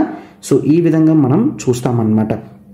అయితే ఇట్లా ఎంతవరకు సార్? ఎంతవరకు అంటే నేషనల్ ఎమర్జెన్సీ ఎప్పుడైతే ఆగిపోతుందో వెంటనే ఆర్టికల్ 19 అనేది వెంటనే మళ్ళీ వచ్చేస్తుంది అన్నమాట. అంటే ఎంత ఆటోమేటిక్గా సస్పెండ్ అవుతున్నాయో అంతే ఆటోమేటిక్గా నేషనల్ ఎమర్జెన్సీ సీజ్ ఆగిపోయిన వెంటనే ఆర్టికల్ 19 ఆటోమేటిక్గా రివైవ్ అవుతుందన్నమాట. రైట్? అండ్ గుర్తుంచుకోండి, ఈ సస్పెన్షన్ ఆఫ్ ఫండమెంటల్ రైట్స్ టైంలో గుర్తుంచుకోండి. For example let's take, so January 1st national emergency declare చేశారు. సో ఆర్టికల్ 19 వైలేట్ అయ్యింది. ఇది ఎంతవరకు ఉంది? Let's take July 31st. July 31st వరకు కూడా నేషనల్ ఎమర్జెన్సీ ఉంది. July 31st నేషనల్ ఎమర్జెన్సీ ఆగిపోయింది అనుకోండి. అంటే July 31st తర్వాత నుంచి మనకి ఫండమెంటల్ రైట్స్ వస్తున్నాయి. అయితే ఈ మధ్యలో లెజిస్లేటివ్ కానీ ఎగ్జిక్యూటివ్ కానీ కొన్ని యాక్షన్స్ చేశారు. ఆ యాక్షన్స్ వలన మనకి ఫండమెంటల్ రైట్స్ అనేవి చాలా దారుణంగా వైలేట్ అవ్వడం జరిగింది. అయితే సార్ మరి నేను August 15th కోర్టులో కేసు వేయగలనా? ఎమర్జెన్సీ టైంలో నా ఫండమెంటల్ రైట్స్ ఆపేశారు అని కోర్టులో కేసు వేయగలనా అంటే అబ్సల్యూట్లీ నాట్. నో. ఎమర్జెన్సీ టైంలో ఏదైతే జరుగుతుందో ఈవెన్ ఎమర్జెన్సీ తర్వాత కూడా ఆ యొక్క యాక్షన్స్ని మనం కోర్టులో క్వశ్చన్ అనేది చేయలేము, అంటే ఛాలెంజ్ అనేది చేయలేము. ఇది మోస్ట్ ఇంపార్టెంట్ అనమాట. రైట్? అంటే ఎటువంటి రెమెడీ కూడా మనకి దొరకదు ఎమర్జెన్సీ టైంలోనే దొరకదు. ఎమర్జెన్సీ అయిపోయిన తర్వాత కూడా ఎమర్జెన్సీలో జరిగిన సిచ్యువేషన్స్కి మనం ఏ విధంగా కూడా కోర్టులో ఛాలెంజ్ అనేది చేయలేము అనమాట. ఓకేనా? రైట్. అయితే ఒకటికి very clear, national emergency close అయిపోయిన వెంటనే ఆర్టికల్ 19 అనేది ఆటోమేటిక్గా వచ్చేస్తుంది అని గుర్తుంచుకోండి. ఇట్లా ఎంత ఫ్రీగా ఉంది. సో దీనివల్ల ప్రాబ్లమ్స్ వస్తాయి అన్న ఉద్దేశంతో 44th కాన్స్టిట్యూషనల్ అమెండ్మెంట్ 1978లో 2 ఇంపార్టెంట్ చేంజెస్ అనేవి చేశారు. ఏంటి అంటే, ఆర్టికల్ 19 సస్పెండ్ అవుతుంది కదా, that what we have to see, ఇది కేవలం on the grounds of war, external aggression, కేవలం ఈ 2 సిచ్యువేషన్స్లో మాత్రమే ఆర్టికల్ 19 అనేది ఆటోమేటిక్గా సస్పెండ్ అవ్వాలి. మరొకటి ఏముంది? That is armed rebellion. అవునా? ఆర్మ్డ్ రెబిలియన్ కూడా చూసాం కదా. ఆర్మ్డ్ రెబిలియన్ టైంలో మనకి ఆర్టికల్ 19 ఉంటుంది. ఓకేనా? Is this clear? కేవలం వార్ అండ్ ఎక్స్టర్నల్ సిచ్యువేషన్స్, అంటే ఎక్స్టర్నల్ ఎమర్జెన్సీ, ఈ 2 కండిషన్స్లో జరిగితే మనం ఎమర్జెన్సీని ఎక్స్టర్నల్ ఎమర్జెన్సీ అని కూడా అనొచ్చు. ఏ 2 సిచ్యువేషన్స్? వార్ కానీ ఎక్స్టర్నల్ అగ్రెషన్ వల్ల కానీ ఎమర్జెన్సీ పెడితే దాన్ని ఎక్స్టర్నల్ ఎమర్జెన్సీ అని అంటాం. ఆర్మ్డ్ రెబిలియన్ వల్ల ఎమర్జెన్సీ ఉంటే దాన్ని మనం ఇంటర్నల్ ఎమర్జెన్సీ అని అంటాం. ఏమంటాం? Internal emergency. ఎక్స్టర్నల్ ఎమర్జెన్సీ వలన మాత్రమే ఆర్టికల్ 19 అనేది సస్పెండ్ అవుతుంది అని చెప్పి 44th కాన్స్టిట్యూషనల్ అమెండ్మెంట్లో 1978 రిక్వైర్డ్ చేంజెస్ అనేవి చేశారు. So as of now external emergency ఉంటే మాత్రమే ఆర్టికల్ 19 అనేది వైలేట్ అవుతుంది అనమాట, అంటే సస్పెండ్ అవుతుంది. ఆర్మడ్ రెబిలియన్ ఒకవేళ జరిగి ఇంటర్నల్ ఎమర్జెన్సీ పెట్టిన ఆర్టికల్ 19 అనేది సస్పెండ్ కాదు. ఓకేనా? So this is completely about article 358, article 358 అనమాట. And next most important that is article 359. Article 359 చూడండి. అయితే article 359 constitution is empowering the president. Constitution ప్రెసిడెంట్ని ఎంపవర్ చేస్తుంది. ఏ విధంగా ప్రెసిడెంట్ని ఎంపవర్ చేస్తుంది? ఏ వ్యక్తి అయినా ఇండియాలో ఉన్న వ్యక్తి the president has the right to suspend. Clear? Right to suspend. Right to suspend ఎవరికి ఇచ్చారు? పవర్ అనేది ప్రెసిడెంట్కి ఇవ్వడం జరిగింది కాన్స్టిట్యూషన్. ఏంటి? Right to suspend. దేనికి? To move to any court, to move to any court for the enforcement of FRs, enforcement of fundamental rights. అంటే ordinary టైమ్స్లో నా ఫండమెంటల్ రైట్స్ వైలేట్ అయితే కోర్టుకి వెళ్ళి చెప్పగలను, సార్ నా ఫండమెంటల్ రైట్ వైలేట్ అవుతుంది మీరు చూడండి అని చెప్పి.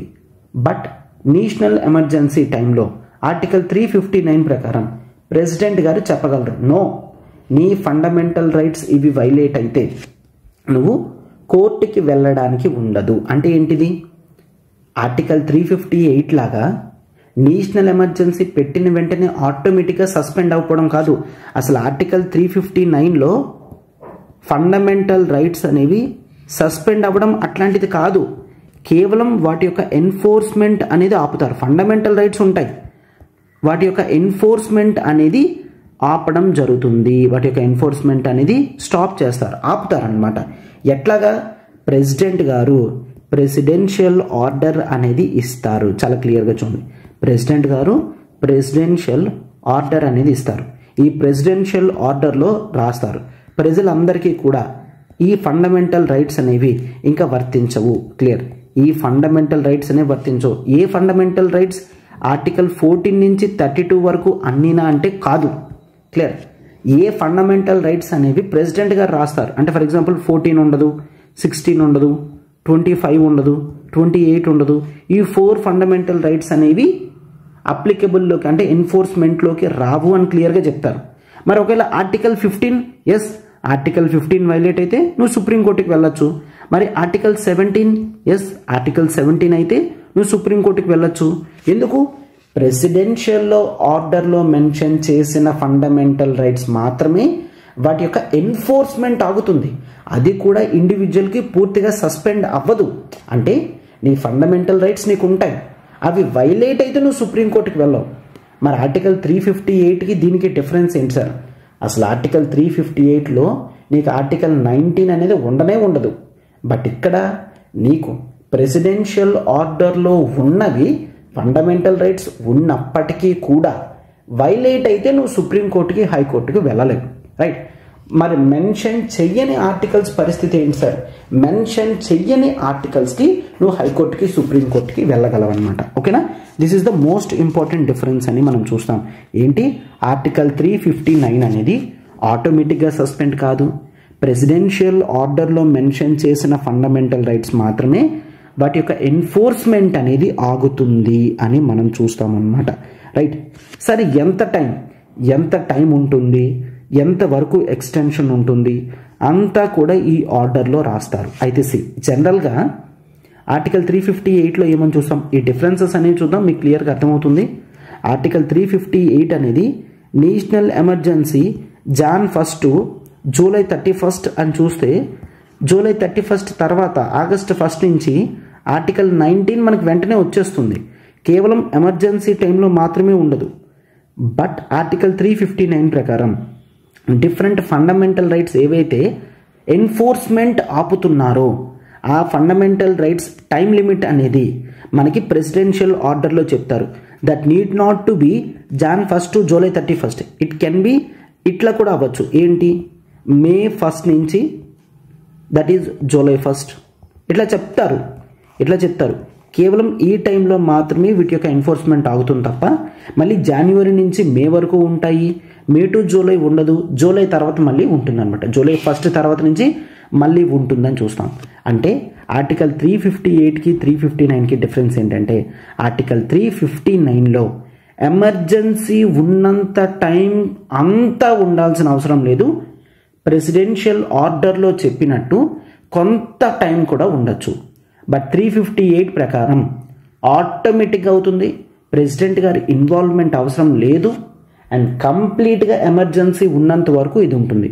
And same thing rest of the things, ఈ టైంలో స్టేట్ కానీ ఎగ్జిక్యూటివ్ కానీ ఎటువంటి యాక్షన్స్ తీసుకున్నా కోర్టుకి వెళ్ళడానికి లేదు, తర్వాత కూడా కోర్టుకి వెళ్ళడానికి లేదు. అసలు ఎట్టి పరిస్థితుల్లో కూడా ఎమర్జెన్సీ టైంలో తీసుకున్న డెసిషన్స్ ఏవైతే ఉంటాయో వాటిని ఏ కోర్టులో కూడా ఛాలెంజ్ అనేది చేయడానికి లేదు. ఓకేనా? ఎస్. అండ్ ఇది మాత్రమే కాదు, ఇక్కడ మనకి 44th కాన్స్టిట్యూషనల్ అమెండ్మెంట్ యాక్ట్ 1978 ప్రకారం కొన్ని చేంజెస్ అనేవి చేశారనమాట.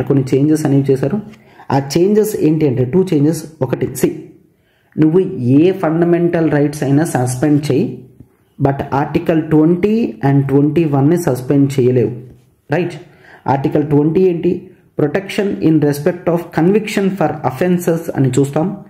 Article 21 freedom of life, right to life and personal Liberty అని చూస్తాం. ఈ 2 ఫండమెంటల్ రైట్స్ అనేవి ఆర్టికల్ 359 ప్రకారం నువ్వు సస్పెండ్ చేయలేవు. అంటే ప్రెసిడెన్షియల్ ఆర్డర్లో ఆర్టికల్ 20, 21ని మెన్షన్ చేయలేరు. అంటే అర్థం ఏంటి?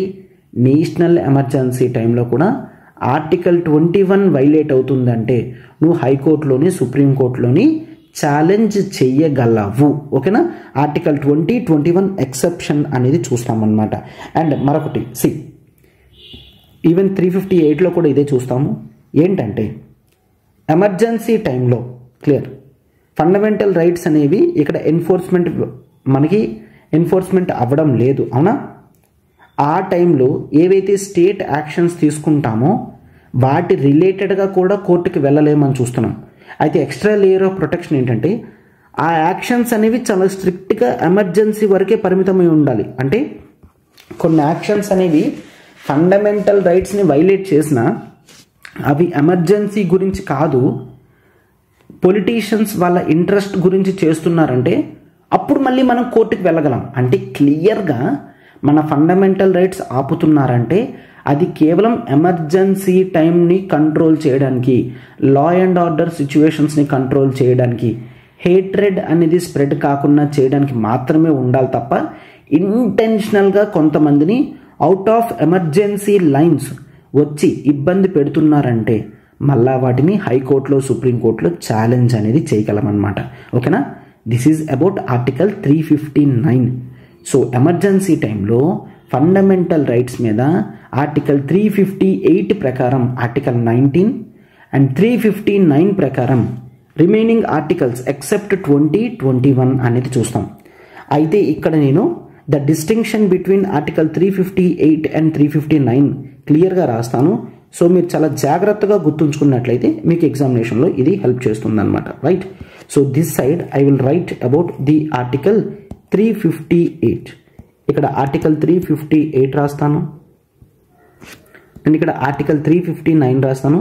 ఈ 2 డిస్టింక్షన్ చాలా ఇంపార్టెంట్ అండ్ మీరు ఎగ్జామ్లో ఎక్కడ ప్రజెంట్ చేయాలనుకున్నా ఈ మెథడ్లో మీరు ప్రజెంట్ చేయొచ్చు అనమాట. రైట్? ఎస్. సో ఒకటి, ఆర్టికల్ 358 అనేది it effects only article 19, right?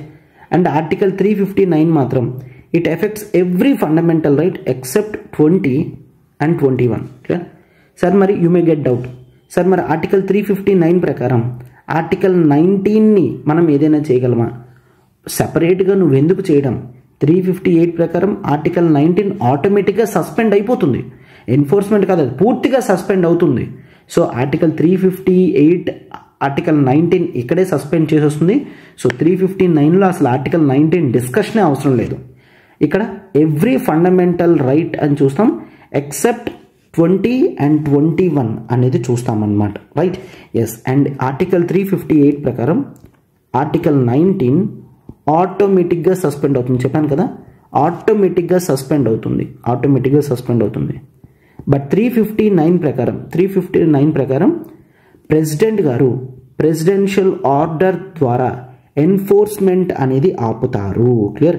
Enforcement అనేది సస్పెండ్ చేస్తారనమాట, ఆపుతారు. అండ్ ఇక్కడ ప్రెసిడెంట్ గారి రోల్ అనేది ఏ విధంగా కూడా ఉండదు. అండ్ ఇక్కడ ప్రెసిడెన్షియల్ గారి రోల్, క్లియర్? సో ప్రెసిడెంట్ గారి రోలే చాలా ఎక్కువ ఉంటుంది అని చూస్తాం. అండ్ ఇక్కడ ఈ ఆర్టికల్ 19 సస్పెన్షన్ అనేది కేవలం ఎక్స్టర్నల్ ఎమర్జెన్సీ టైంలో మాత్రమే యూజ్ చేయగలం. చెప్పాను కదా, వార్ అండ్ ఎక్స్టర్నల్ అగ్రెషన్, దాన్ని ఎక్స్టర్నల్ ఎమర్జెన్సీ అని అంటాం. బట్ ఆర్టికల్ 359 ప్రకారం ఎక్స్టర్నల్ ఎమర్జెన్సీ అయినా కానివ్వండి, ఇంటర్నల్ ఎమర్జెన్సీ అయినా కానివ్వండి, ఆర్టికల్ 359 ప్రకారం ప్రెసిడెన్షియల్ ఆర్డర్తో ఫండమెంటల్ రైట్స్ ఎన్ఫోర్స్మెంట్ అనేది ఆపగలం. ఓకేనా?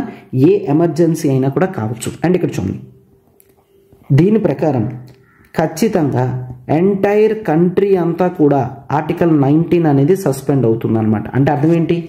ఫర్ ఎగ్జాంపుల్, నేషనల్ ఎమర్జెన్సీ అనేది తమిళనాడులోనే పెట్టారనుకోండి, ఆర్టికల్ 19 మాత్రం ఇండియా మొత్తం సస్పెండ్ అవుద్ది. సార్ దానికి దీనికి లింక్ ఏంటి? ఎస్, ఆర్టికల్ 358లో మనం అదే చూస్తాం. ఎంటైర్ కంట్రీకి అంతటికి కూడా అప్లికబుల్ అవుతుంది, ఈవెన్ దో ఎమర్జెన్సీ అనేది కొంత పార్ట్లో ఉన్నప్పటికీ.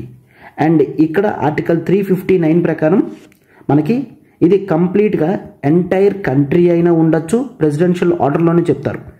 ఎంటైర్ కంట్రీ అయినా ఉండొచ్చు ఆర్ పార్ట్ అయినా ఉండొచ్చు, కొంత part of the country. For example, తమిళనాడులో నేషనల్ ఎమర్జెన్సీ డిక్లేర్ చేస్తే కేవలం తమిళనాడులో మాత్రమే ఈ ఫండమెంటల్ రైట్స్ ఎన్ఫోర్స్మెంట్ ఉండదు అని చెప్తారు. అంటే మిగిలిన చోట్ల ఫండమెంటల్ రైట్స్ ఎన్ఫోర్స్మెంట్ అనేది దెబ్బతీస్తే హైకోర్టుకి, సుప్రీంకోర్టుకి రిమైనింగ్ పీపుల్ వెళ్ళగలరు, కేవలం తమిళనాడు పీపుల్ వెళ్ళలేరు అని చూస్తాం. ఓకేనా? అర్థమవుతుంది కదా? రైట్. అండ్ ఇక్కడ చూడండి, జనరల్గా ఈ ఎమర్జెన్సీ అనేది టోటల్ నేషనల్ ఎమర్జెన్సీ ఉన్నంత వరకు ఆర్టికల్ 358 అనేది ఉంటుంది. The time of national emergency equates with article 358. ఎంతవరకు నేషనల్ ఎమర్జెన్సీ ఉంటుందో అంతవరకు 358 అనేది ఉంటుంది. బట్ నేషనల్ ఎమర్జెన్సీ టైం డ్యూరేషన్కి ఆర్టికల్ 359కి ఎటువంటి లింక్ అనేది లేదు. ఆర్టికల్ 359 కేవలం కొంత టైం అయినా కూడా ఉండొచ్చు అనమాట. రైట్. అండ్ ఇక్కడ కేవలం ఆర్టికల్ 19 మాత్రమే సస్పెండ్ అవుతుంది. అండ్ ఇక్కడ ఎక్సెప్షన్ అనేది మనం చాలా క్లియర్గా 20కి 21 ఎక్సెప్షన్ ఉంది. బట్ దీంట్లో నో ఎక్సెప్షన్స్. ఆర్టికల్ 19లో మెన్షన్ చేసిన 6 ఫండమెంటల్ రైట్స్ కూడా సస్పెండ్ అవుతాయి. బట్ ఆర్టికల్ 359 20కి 21కి ఎక్సెప్షన్ అనేది మనం చూస్తాం. ఓకేనా? ఎక్సెప్షన్ అనేది చూస్తాం అన్నమాట. రైట్. సో ఈ విధంగా టోటల్గా మనం the difference between article 358 and 359 అనేది చూస్తామన్నమాట. Right.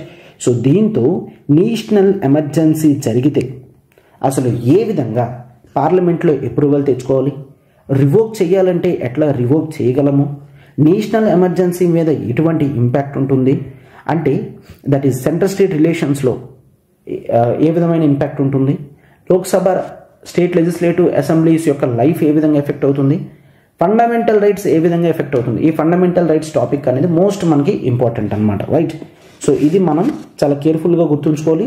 Both prelims point of వ్యూలో, మెయిన్స్ పాయింట్ ఆఫ్ వ్యూలో కూడా మనకి చాలా ఇంపార్టెంట్ అనమాట.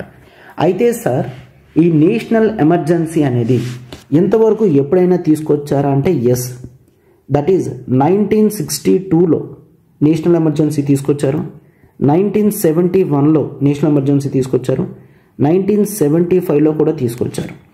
1962, 71, 1962లో because of Chinese aggression that is చైనాతో వార్ అనేది జరిగింది. ఈ చైనీస్ అగ్రెషన్తో ఎక్స్టర్నల్ ఎమర్జెన్సీ తీసుకొచ్చారు. 1971లో వార్ విత్ పాకిస్తాన్ చూస్తాము, ఎక్స్టర్నల్ ఎమర్జెన్సీ తీసుకొచ్చారు. 1975లో ఇంటర్నల్ ఎమర్జెన్సీ ఇందిరాగాంధీ టైంలో దీన్ని తీసుకొని రావడం జరిగింది. పోస్ట్ ఇండిపెండెన్స్లో ఏం జరిగింది అనేది చదువుతారు. యాజ్ ఆఫ్ నో మనకి ఇదంతా అవసరం లేదు.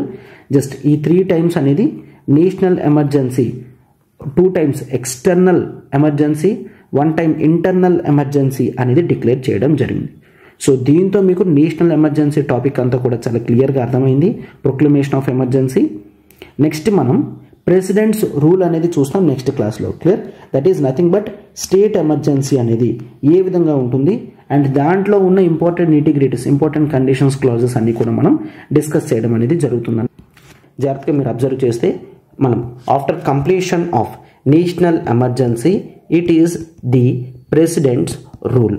సో అయితే ఇవి కాన్స్టిట్యూషన్లోనే ఈ విధంగా ఎమర్జెన్సీ అనేది ఇంపోజ్ చేయొచ్చు అని మనం చూస్తున్నాం. అయితే వీటికి ఎందుకు ప్రెసిడెంట్స్ రూల్లో ఏం జరుగుతుంది? ప్రెసిడెంట్స్ రూల్లో స్టేట్ అంతటినీ కూడా ప్రెసిడెంట్ గారు తన చేతుల్లోకి తీసుకోవడం అనేది జరుగుతుంది. అంటే మొత్తం స్టేట్ కంట్రోల్ అంతా కూడా ప్రెసిడెంట్ గారి చేతుల్లో జరుగుతుంది అనమాట. దాన్ని మనం బేసిక్గా ప్రెసిడెంట్స్ రూల్ అంటాం. అయితే ఎందుకు ప్రెసిడెంట్ గారు తీసుకోవాలి? ఏ సిచ్యువేషన్లో అయినా ప్రెసిడెంట్ గారు తీసుకోవచ్చా? ఇట్లాంటివన్నీ కూడా ఉంటాయి, అవునా? సో అయితే దానికి మనం ఫండమెంటల్ నుంచి చూడాలంటే దట్ ఈజ్ ఆర్టికల్ 355 నుంచి చూడాలి. ఆర్టికల్ 355. సో ఆర్టికల్ 355 ఏం చెప్తుంది? ఆర్టికల్ 355 కాన్స్టిట్యూషన్ క్లియర్గా చెప్తుంది, ఒక డ్యూటీ అనేది సెంటర్ మీద ఇంపోజ్ చేయడం జరిగింది. సెంట్రల్ గవర్నమెంట్ మీద ఒక డ్యూటీ అనేది ఇంపోజ్ చేసింది. ఆ ఇంపోజ్ ఏంటంటే that it needs to protect, centre needs to protect every state. Centre needs to protect every state అని చూస్తాము. దీనికి అగెయిన్స్ట్ చూడండి, ఎక్స్టర్నల్ అగ్రెషన్, వేరే వాళ్ళు వచ్చి ఇండివిజువల్ స్టేట్స్ని అటాక్ చేయకుండా సెంటర్ తగిన చర్యలు అనేవి తీసుకుంటుంది. ఎక్స్టర్నల్ అగ్రెషన్ కానీ, అండ్ మరొకటి ఐదర్ త్రూ ఇంటర్నల్ డిస్టర్బెన్స్, అంటే విత్ ఇన్ ద స్టేట్లోని ఇంటర్నల్ డిస్టర్బెన్సెస్ వలన స్టేట్కి ఏ విధమైన డ్యామేజ్ కూడా కలగకూడదు అనమాట, రైట్? సో అండ్ ఈ రెండు కూడా ఏంటి, ఎక్స్టర్నల్ అగ్రెషన్ థ్రెట్ వచ్చినా, ఇంటర్నల్ డిస్టర్బెన్స్ థ్రెట్ వచ్చినా, it is the duty of the centre to protect every state అని చూస్తాం. సో ఇవి క్యారీ చేస్తూ దీని యొక్క మెయిన్ పర్పస్ ఏంటి అంటే that is to carry the provisions of the constitution. So స్టేట్స్ని ఎప్పుడైతే ప్రాపర్గా ఇవి ప్రొటెక్ట్ చేయగలుగుతాయో అప్పుడు ప్రావిజన్స్ ఆఫ్ ది కాన్స్టిట్యూషన్ అనేది ఇంప్లిమెంట్ చేయడం అవుతుంది. ప్రావిజన్స్ ఆఫ్ ది కాన్స్టిట్యూషన్ని ఇంప్లిమెంట్ చేయడం అవుతుంది అన్నమాట. So it is because of the duty of the centre that it needs to protect the స్టేట్ని ప్రొటెక్ట్ చేయాలి ఎక్స్టర్నల్ అగ్రెషన్ నుంచి, ఇంటర్నల్ డిస్టర్బెన్సెస్ నుంచి. ఈ రెండింటిని ప్రొటెక్ట్ చేస్తూ కాన్స్టిట్యూషన్ యొక్క ప్రావిజన్స్ని ఇంప్లిమెంట్ చేయడం అనేది it is the basic duty of the centre. So ఇది ఎవరు చెప్తున్నారు? ఆర్టికల్ 355 కాన్స్టిట్యూషన్లోనే మెన్షన్ చేసింది. సో ఈ డ్యూటీ మీద, ఓకేనా, సో ఈ ఆర్టికల్ 355 డ్యూటీ మీద మనకి ఆర్టికల్ 356 అనేది రావడం జరిగింది. నెక్స్ట్ 355 తర్వాత 356 అనేది వచ్చింది. సో 356 ఏమని చెప్తుంది? దట్ ప్రెసిడెంట్స్ రూల్ అనేది ఇంపోజ్ చేయొచ్చు. అయితే ఇక్కడ చూడండి, ప్రెసిడెంట్స్ రూల్ అని కానీ ఎమర్జెన్సీ ప్రొవిజన్స్ ఏవి కూడా, అంటే ఆ టర్మ్ ఎమర్జెన్సీ అనేది ఆర్టికల్ 356లో యూజ్ చేయలేదు. దట్ ఏంటి అంటే సెంటర్ టేక్స్ ఓవర్. జనరల్గా ఏం జరుగుతుంది? Centre takes over the government of the state. Individual states ఏవైతే ఉంటాయో గవర్నమెంట్ ఆఫ్ ది స్టేట్, వాటిని సెంటర్ చేతుల్లోకి తీసుకోగలదు. అయితే సెంటర్ ఎట్లా తీసుకోగలదు? త్రూ ప్రెసిడెంట్ అని చూస్తాం, ప్రెసిడెంట్ అని చూస్తాం. ఇట్లా చెప్తే మరి ఏ స్టేట్నైనా ఎప్పుడైనా తీసుకోవచ్చు కదా? నో, ఏ స్టేట్నైనా ఎప్పుడైనా తీసుకోవడానికి లేదు. In the case of failure of constitutional machinery అని చూస్తాం. సో స్టేట్లో కాన్స్టిట్యూషనల్ మిషనరీ ఎప్పుడైతే ఫెయిల్ అవుతుందో అప్పుడు సెంటర్ స్టేట్స్ని తన చేతుల్లోకి తీసుకోవచ్చు త్రూ ప్రెసిడెంట్ అని చూస్తాము. సో దీన్నే పాపులర్గా ప్రెసిడెంట్స్ రూల్ అని అంటాం, ఓకేనా? ప్రాసెస్ ఏం జరుగుతుంది? ఆర్టికల్ 355 ప్రకారం సెంటర్కి డ్యూటీ ఉంటుంది స్టేట్ని ప్రొటెక్ట్ చేయాలి. అట్లా ప్రొటెక్ట్ చేయాలంటే కొన్నిసార్లు స్టేట్లో ఉన్న గవర్నమెంట్స్ని తొలగించి పవర్ అంతా కూడా సెంటర్ తీసుకోవాల్సి వస్తుంది. సో అట్లా పవర్ అంతా సెంటర్ తీసుకునేటప్పుడు మనకు ఒక ప్రొసీజర్ అనేది ఉండాలి కదా, అది ఆర్టికల్ 356 చూస్తామన్నమాట. కాన్స్టిట్యూషనల్ మిషనరీ కనుక ఫెయిల్ అయితే స్టేట్ని కాన్స్టిట్యూషనల్ ప్రొవిజన్స్ దారిలో పెట్టడానికి సెంటర్ స్టేట్స్ని తన చేతుల్లోకి తీసుకుంటుంది, త్రూ ప్రెసిడెంట్ తీసుకుంటుంది. దాన్నే మనం ప్రెసిడెంట్స్ రూల్ అని అంటాము. పాపులర్గా ప్రెసిడెంట్స్ రూల్ అని అంటారు. But the word president's rule అనేది ఆర్టికల్ 356లో మెన్షన్ చేయలేదు. అంటే యూ మే గెట్ క్వశ్చన్, ఏంటి ప్రెసిడెంట్స్ రూల్ అన్న టర్మ్ ఆర్టికల్ 356లో యూజ్ చేశారు అని. No, that is absolutely wrong అని చూస్తాం. అట్లా వర్డింగ్ అనేది ఏమీ కూడా లేదనమాట. రైట్, ప్రెసిడెంట్స్ రూల్తో మాత్రమే కాదు, స్టేట్ లెవెల్లో ఎమర్జెన్సీ కాబట్టి దీన్ని స్టేట్ ఎమర్జెన్సీ అని కూడా అనొచ్చు. స్టేట్ ఎమర్జెన్సీ అని కూడా అనొచ్చు. ఆర్ కాన్స్టిట్యూషన్లోనే రాసి ఉంది కాబట్టి దీన్ని కాన్స్టిట్యూషనల్ ఎమర్జెన్సీ. అంటే ఏంటి, కాన్స్టిట్యూషనల్ మెషినరీ బ్రేక్ డౌన్ అయితే కదా స్టేట్ని సెంటర్ తన చేతుల్లోకి తీసుకుంటుంది. అందుకే దీన్ని కాన్స్టిట్యూషనల్ ఎమర్జెన్సీ అని కూడా అంటాం. ఓకేనా? So constitutional machinery break down అయితే ఎమర్జెన్సీ అనేది ఇంపోజ్ చేస్తారు కదా, అందుకనే కాన్స్టిట్యూషనల్ ఎమర్జెన్సీ అని కూడా అంటాం. సో ప్రెసిడెంట్స్ రూల్ అనొచ్చు, స్టేట్ ఎమర్జెన్సీ అనొచ్చు, కాన్స్టిట్యూషనల్ ఎమర్జెన్సీ అయినా అనొచ్చు. అయితే ఇన్ జనరల్గా ప్రెసిడెంట్స్ రూల్ అనేది 2 కండిషన్స్లో మనకి ఇంపోజ్ అవ్వడం జరుగుతుంది అని చూస్తాం. క్లియర్? ప్రెసిడెంట్స్ రూల్ అనేది 2 కండిషన్స్లో ఇంపోజ్ అవ్వడం జరుగుతుంది. ఒకటి ఆర్టికల్ 356 ప్రకారం చూస్తాం. ఆర్టికల్ 356 ప్రకారం చూస్తాం దట్ ప్రెసిడెంట్ ఎప్పుడైనా సరే ఇఫ్ హీ సాటిస్ఫైస్, క్లియర్ చూడండి, ఇఫ్ ప్రెసిడెంట్ ఈజ్ సాటిస్ఫైస్. అయితే ఎందుకు ఈ వర్డింగ్ చెప్తున్నాను కూడా మీకు నెక్స్ట్ అర్థమవుతుంది. ఇఫ్ ప్రెసిడెంట్ సాటిస్ఫైస్ ఏంటి, as government of the state ఏదైతే ఉందో ఇది కాన్స్టిట్యూషనల్ ప్రొవిజన్స్కి అనుగుణంగా వెళ్ళడం లేదు అని అనుకుంటే, క్లియర్ గుర్తుంచుకోండి, ఇట్లా అనుకుంటే వెంటనే ప్రెసిడెంట్స్ రూల్ అనేది ఇంపోజ్ చేయగలరు. అయితే ప్రెసిడెంట్స్ రూల్ ఇంపోజ్ చెయ్యమని మరొక రిక్వెస్ట్ కూడా రావచ్చు. That is governor. గవర్నర్ గారు రిక్వెస్ట్ చేయొచ్చు, చేయకపోవచ్చు. గుర్తుంచుకోండి, గవర్నర్ గారు ప్రెసిడెంట్కి రిక్వెస్ట్ చేశారనుకోండి, కాన్స్టిట్యూషనల్ మెషినరీకి తగ్గట్టుగా స్టేట్ వెళ్ళడం లేదు, సో ప్రెసిడెంట్స్ రూల్ ఇంపోజ్ చేయండి అని గవర్నర్ ప్రెసిడెంట్కి లెటర్ రాయగలరు. ఆర్ గవర్నర్ లెటర్ రాసినా రాయకపోయినా సరే ప్రెసిడెంట్ గారు if he feels that yes, ఒకవేళ అతను అలా భావిస్తే ఇక్కడ ప్రెసిడెంట్స్ రూల్ అనేది పెట్టాలి, స్టేట్ కాన్స్టిట్యూషనల్ మెషినరీకి అనుగుణంగా వెళ్ళడం లేదు అని అనుకున్నా సరే ప్రెసిడెంట్ గారు ప్రెసిడెంట్ రూల్ అనేది ఇంపోజ్ చేయగలరు. దిస్ ఈజ్ ది ఆర్టికల్ 356 అనేది చూస్తాం. మనకు next condition that is article 365. ఈ 2 ప్రొవిజన్స్ అనేవి ప్రెసిడెంట్స్ రూల్ మెన్షన్ చేస్తున్నప్పుడు మెన్షన్ చేస్తాం. ఏంటి, ఒకటి ఆర్టికల్ 356, మరొకటి ఆర్టికల్ 365. ఈ 2 ఇంటర్చేంజ్ అవుతున్నాయి. 356 ప్లేస్లో 365, ఈ 2 ఇంటర్చేంజ్ అయితే మనకి 2 ఆర్టికల్స్ అనేవి వస్తున్నాయి కదా, మీరు ఇట్లా గుర్తుంచుకోగలరు. Right, yes.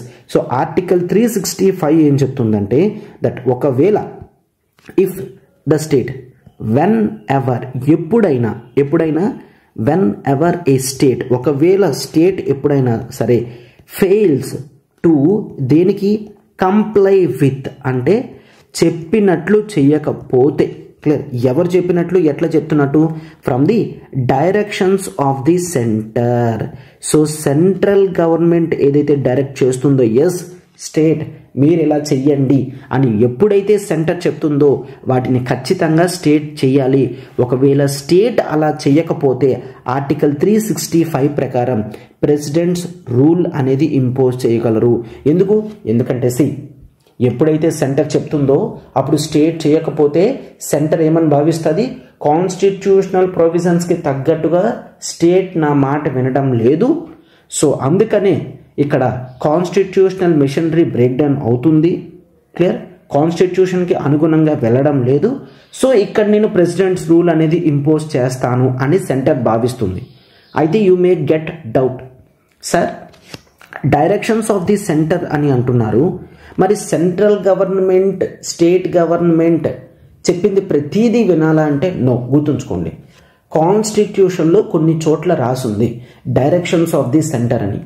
కేవలం ఆ ప్రొవిజన్స్ ఉన్నప్పుడు మాత్రమే స్టేట్ కంప్లీట్గా కంప్లై అవ్వాలి. సార్ కొన్ని ఎగ్జాంపుల్స్, ఎస్ కొన్ని ఎగ్జాంపుల్స్ అనేవి చూడమా. దట్ ఒకవేళ ప్రతి స్టేట్ నుంచి కూడా మిలిటరీ ఎస్టాబ్లిష్మెంట్స్ అనేవి ఉంటాయి కదా, మిలిటరీ కమ్యూనికేషన్ లైన్స్ ఉంటాయి కదా, ఈ మిలిటరీ కమ్యూనికేషన్ లైన్స్ని కాపాడాల్సిన బాధ్యత స్టేట్కి ఉంటుంది. స్టేట్కి చెప్తుంది మీరు మిలిటరీ కమ్యూనికేషన్ లైన్స్ ఏవైతే ఉన్నాయో వాటిని ప్రొటెక్ట్ చేయండి, ఇది ఒకటి చెప్పచ్చు. Or it may also ask that మీ స్టేట్ నుంచి రైల్వే లైన్స్ ఉన్నాయి కదా, ఆ రైల్వే లైన్స్ని ప్రొటెక్ట్ చేయాల్సిన బాధ్యత మీదే. ఆ రైల్వే లైన్స్ కనుక ప్రొటెక్ట్ చేయకపోతే క్లియర్ అంటే సెంటర్ చెప్తుంది it need to comply with the directions. ఇవే డైరెక్షన్స్ అన్నమాట, వీటినే మనం డైరెక్షన్స్ అని అంటాం. అండ్ సెంటర్ ఇది కూడా చెప్పగలది, that is about the stress, they can stress on the mother tongue. Mother టంగ్లోని చిన్నపిల్లలకి ఎడ్యుకేషన్ అనేది జరగాలి అని స్టేట్ డైరెక్ట్ చేయగలదు. అలా డైరెక్ట్ చేసిన తర్వాత కూడా స్టేట్ అలా చేయకపోతే అప్పుడు ఆర్టికల్ 365 ప్రకారం ప్రెసిడెంట్స్ రూల్ అనేది ఇంపోజ్ చేయడం జరుగుతుంది. ఓకేనా, డన్. సో ఈ విధంగా మనం ఈ 2 కండిషన్స్ అనేవి చూస్తాం. ప్రెసిడెంట్స్ రూల్ అనేది ఆర్టికల్ 356 ప్రకారం ప్రెసిడెంట్ గారు సాటిస్ఫై అయితే కాన్స్టిట్యూషనల్ మిషనరీ బ్రేక్ డౌన్ అయ్యింది అని అప్పుడు ప్రెసిడెంట్స్ రూల్ పెట్టగలరు. ఆర్ ఒకవేళ స్టేట్ కనుక సెంటర్ చెప్పిన డైరెక్షన్స్ని కంప్లై చేయకపోతే అప్పుడు కూడా ప్రెసిడెంట్స్ రూల్ అనేది పెట్టగలరు అనమాట. ఈ సాటిస్ఫైస్ అన్న వర్డ్ ఎందుకు నేను ఇక్కడ రాశాను అంటే ప్రెసిడెంట్ గారి సాటిస్ఫాక్షన్ అనేది మనం కోర్టులో క్వశ్చన్ చేయగలం, అవి నెక్స్ట్ క్లాసెస్లో చూస్తాం. బట్ యాజ్ ఆఫ్ నౌ జాగ్రత్తగా గుర్తుంచుకోండి, క్లియర్. ప్రెసిడెంట్ గారి సాటిస్ఫాక్షన్ అనేది కోర్టులో క్వశ్చన్ చేయగలరు. ఎందుకు? ఇది బేసిక్గా ఫండమెంటల్ లెవెల్లో మనం చూస్తున్నాం. ప్రాక్టికల్గా ఏం జరుగుతుందంటే సెంట్రల్ గవర్నమెంట్లో ఒక పొలిటికల్ పార్టీ ఉంది, స్టేట్ గవర్నమెంట్లో వేరే పొలిటికల్ పార్టీ ఉంది. ఇప్పుడు ఒక పొలిటికల్ పార్టీ ఏమనుకుంటుంది, సెంట్రల్ గవర్నమెంట్లో ఎవరైతే ఉన్నారో స్టేట్స్లో కూడా వాళ్ళే ఉండాలి అన్న ఉద్దేశంతో జనరల్గా స్టేట్స్లో ప్రెసిడెంట్స్ రూల్ అనేది ఇంపోజ్ చేసి ఉన్న గవర్నమెంట్ని పడగొట్టడం అనేది జరుగుతుంది. ఇవి ప్రాక్టికల్గా చాలాసార్లు హిస్టరీలో జరిగింది, మనం ఎగ్జాంపుల్స్ కూడా చూద్దాం, క్లియర్. సో ఇట్లా కొన్నిసార్లు ప్రెసిడెంట్ ఏంటంటే అక్కడ ఏం జరగకపోయినా సరే ఎస్ ఐఎమ్ కంప్లీట్లీ సాటిస్ఫైయింగ్, ఇక్కడ కాన్స్టిట్యూషనల్ మిషనరీ బ్రేక్ డౌన్ అవుతుంది అని ప్రెసిడెంట్ గారు కొన్ని పొలిటికల్ ఎఫిలియేషన్స్ వలన, కొన్ని పొలిటికల్ పార్టీస్ అంటే ఇష్టం ఉండడం వలన అలా చేశారనుకోండి, వెంటనే స్టేట్ హైకోర్టులో కానీ సుప్రీంకోర్టులో కానీ కేసు అనేది వేయగలదు. సో ప్రెసిడెంట్ గారే సాటిస్ఫై అవుతున్నారంట, బట్ ఇటువంటి కండిషన్స్ ఏమీ లేవు అని చెప్పి క్వశ్చన్స్ అనేవి కోర్టులో క్వశ్చన్ చేయగలరు అనమాట. సో అందుకని ఇక్కడ స్ట్రెస్ చేశాను, president's satisfaction is subjected to judicial review అని చూస్తాం, right. So as of now ఆ స్టేట్మెంట్స్ అనేవి గుర్తుంచుకోండి, right. So this is about the president's rule, the grounds of imposition, ఎటువంటి గ్రౌండ్స్లో ప్రెసిడెంట్స్ రూల్ అనేది ఇంపోజ్ చేయొచ్చు అని మనం చూస్తున్నాం అనమాట, రైట్. అండ్ నెక్స్ట్ ఒకవేళ ఈ ప్రెసిడెంట్స్ రూల్ కనుక తీసుకొని వస్తే దీనికి ఏ విధమైన పార్లమెంటరీ అప్రూవల్ ఉండాలి అనేది మనం చూద్దాం, right. So parliamentary approval and duration, national ఎమర్జెన్సీలో కూడా పార్లమెంటరీ అప్రూవల్ అనేది చూసాం, నేషనల్ ఎమర్జెన్సీలో కూడా డ్యూరేషన్స్ అనేవి చూసాము. అండ్ అలానే ప్రెసిడెంట్స్ రూల్లో చూడండి. సో ప్రెసిడెంట్స్ రూల్ ఎప్పుడైతే పెడతారో పెట్టిన 2 months లోపల, వితిన్ 2 months లోపల పార్లమెంటరీ అప్రూవల్ అనేది రావాలి. అంటే లోక్సభలోని రాజ్యసభలో కూడా పాస్ అవ్వాలి వితిన్ 2 months. నేషనల్ ఎమర్జెన్సీ కూడా స్టార్టింగ్ 2 months ఉండేది, తర్వాత 1 monthకి రావడం జరిగింది అని మనం చూస్తాం, అవునా. యాజ్ ఆఫ్ నౌ 1 month అనమాట. But parliamentary approval from the president's rule అనేది 2 months, వితిన్ 2 months లోపల పార్లమెంటరీ అప్రూవల్ అనేది రావాలి. పార్లమెంటరీ అప్రూవల్ అంటే లోక్సభ రాజ్యసభ యాక్సెప్ట్ చేయాలి. అయితే ఎంత? కేవలం సింపుల్ మెజారిటీ సరిపోతుంది, ఓకేనా. కేవలం సింపుల్ మెజారిటీ సరిపోతుంది. నేషనల్ ఎమర్జెన్సీలో చూసాం, నేషనల్ ఎమర్జెన్సీలో పార్లమెంటరీ అప్రూవల్కి స్పెషల్ మెజారిటీ అనేది రావాలి. బట్ మనం ఇక్కడ ప్రెసిడెంట్స్ రూల్లో మాత్రం సింపుల్ మెజారిటీ సరిపోతుంది. ప్రతి ఇంపార్టెంట్ది స్ట్రెస్ చేసి బాక్సెస్లో పెడుతున్నాను, so that you need to concentrate on these terms. వీటి మీద క్వశ్చన్స్ అనేవి ప్రిలిమ్స్లో అడిగి మనకి క్వశ్చన్స్ని డిఫికల్టీ చేసే ఛాన్సెస్ ఉన్నాయి, అందుకే కాస్త కంపారిటివ్ మేనర్లో కూడా చెప్తున్నాను, ఓకేనా. సో ప్రెసిడెంట్స్ రూల్లో సింపుల్గా సింపుల్ మెజారిటీతో సరిపోతుంది అని మనం చూస్తాం. అయితే what if presidents rule impose చేసేసరికి లోక్సభ డిజాల్వ్ అయిపోయింది అనుకోండి, లోక్సభ లేదు డిజాల్వ్ అయిపోయింది, గవర్నమెంట్ కూలిపోయింది అప్పుడే అనుకోండి, దెన్ అప్పుడు నెక్స్ట్ లోక్సభ రీకాన్స్టిట్యూట్ అయినంత వరకు కూడా, నెక్స్ట్ లోక్సభ రీకాన్స్టిట్యూట్ అయిన 30 days వరకు నేషనల్ ఎమర్జెన్సీ కూడా ఇది డిస్కస్ చేసాం. నెక్స్ట్ లోక్సభ రీకాన్స్టిట్యూట్ అయిన 30 days వరకు కూడా ఈ ప్రెసిడెంట్స్ రూల్ అనేది ఇంపోజ్ అవుతూ ఉంటుంది, provided that in the mean time Rajya Sabha దీన్ని అప్రూవ్ చేస్తే. రాజ్యసభ దీన్ని అప్రూవ్ చేసుకుంటూ పోతూ ఉంటే నెక్స్ట్ లోక్సభ రీకాన్స్టిట్యూట్ అయిన 30 days వరకు కూడా మనకి ప్రెసిడెంట్స్ రూల్ అనేది ఉంటుంది. Sir what if Rajya Sabha accept చెయ్యకపోతే? క్లియర్, అంటే పార్లమెంటరీ అప్రూవల్ అనేది రాలేనట్టు, అంటే ప్రెసిడెంట్స్ రూల్ అనేది వెంటనే ఆపేయాలన్నమాట. ప్రెసిడెంట్స్ రూల్లో ఏం చూస్తాము, ఒక స్టేట్ కాన్స్టిట్యూషనల్ మిషనరీలో లేదు అని చెప్పి వెంటనే ప్రెసిడెంట్ గారు ఆ స్టేట్ని తన కంట్రోల్లోకి తీసేసుకుంటారు. వితిన్ 2 months లోపల లోక్సభలో పెట్టాలి, పార్లమెంట్లో పెట్టాలి. లోక్సభలో పెట్టిన వెంటనే లోక్సభ అసలు లేదు, డిజాల్వ్ అయిపోయింది, రాజ్యసభకు తీసుకొని వెళ్తారు. రాజ్యసభ యాక్సెప్ట్ చేస్తే నెక్స్ట్ కొత్త లోక్సభ వచ్చిన 30 days వరకు కూడా ఈ ప్రెసిడెంట్స్ రూల్ అనేది ఉంటుంది. ఒకవేళ రాజ్యసభలో పెట్టిన వెంటనే రాజ్యసభ యాక్సెప్ట్ చేయకపోతే వెంటనే ప్రెసిడెంట్స్ రూల్ అనేది డిజాల్వ్ అయిపోతుంది అనమాట. ప్రెసిడెంట్స్ రూల్ అనేది తీసేయాల్సి ఉంటుంది అనమాట. ఇది మోస్ట్ ఇంపార్టెంట్ అని మనం చూస్తాం, రైట్. అయితే సార్ డ్యూరేషన్ ఎంతవరకు, ఒకవేళ ఒక్కసారి ఇంపోజ్ చేస్తే ఎంతవరకు ఉంటుందనే చూడండి. ప్రెసిడెంట్స్ రూల్ అనేది ఎవ్రీ 6 monthsకి అప్రూవల్ అనేది తెచ్చుకోవాలి. సేమ్ నేషనల్ ఎమర్జెన్సీ లాగా ఎవ్రీ 6 monthsకి కూడా అప్రూవల్ అనేది తెచ్చుకోవాలి. బట్ మ్యాక్సిమం పీరియడ్ మాత్రం 3 years అని చూస్తాం. Maximum period 3 years. అంటే గుర్తుంచుకోండి, నేషనల్ ఎమర్జెన్సీలో 6 monthsకి అప్రూవల్ తెచ్చుకోవాలనుకుంటున్నాం, ఎవ్రీ 6 monthsకి అప్రూవల్ తెచ్చుకోవాలి. బట్ నేషనల్ ఎమర్జెన్సీ ఎన్ని ఇయర్స్ అయినా కంటిన్యూ చేయొచ్చు. ప్రెసిడెంట్స్ రూల్ మాత్రం max 3 years, maximum presidents rule మీద 3 years మాత్రమే ఉండాలి.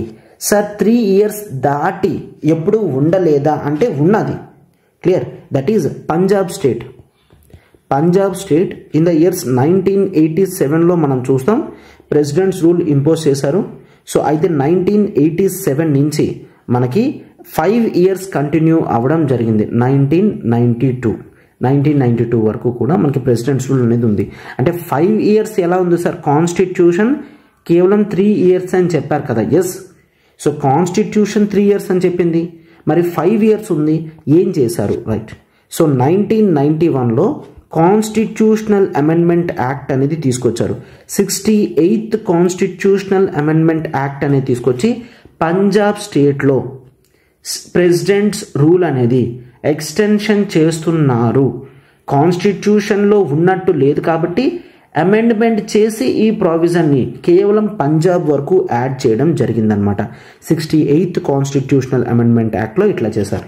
అంటే మీకు ఇక్కడ అర్థం అవ్వాల్సింది ఏంటి, జనరల్గా 6 monthsకి అప్రూవల్ తెచ్చుకోవాలి. ప్రెసిడెంట్ రూల్కి maximum time 3 years. President's rule అనేది మ్యాక్సిమం 3 years ఉంటుంది. ఒకవేళ మనకి ఇంకా ఎక్స్ట్రీమ్ సిచ్యువేషన్స్లో ఉండొచ్చా అంటే ఉండొచ్చు. అట్లా ఉండాలి అంటే కాన్స్టిట్యూషనల్ అమెండ్మెంట్ చేసి ఉండాలన్నమాట. ఓకేనా, సో ఈ విధంగా మనం చూస్తాం, రైట్. ఇట్లా జరిగిన ఏ ప్రాసెస్లోనైనా అంటే ఎవ్రీ 6 monthsకి కూడా రెన్యువల్ తెచ్చుకోవాలి. మ్యాక్సిమం 3 years మాత్రమే ఉంటుంది. ఇట్లా రెన్యువల్ తెచ్చుకునే టైంలో కూడా అంటే ఫస్ట్ టైం లోక్సభ యాక్సెప్ట్ చేసేసింది, రాజ్యసభ యాక్సెప్ట్ చేసింది, 6 months అయ్యింది, ప్రెసిడెంట్ గారు మళ్ళీ ఇంకా ఉంచాలనుకుంటున్నారు, అప్పుడు లోక్సభ డిజాల్వ్ అయిపోయింది అనుకోండి, అప్పుడు same process. Rajya Sabha in the mean time accept చేస్తూ ఉండాలి.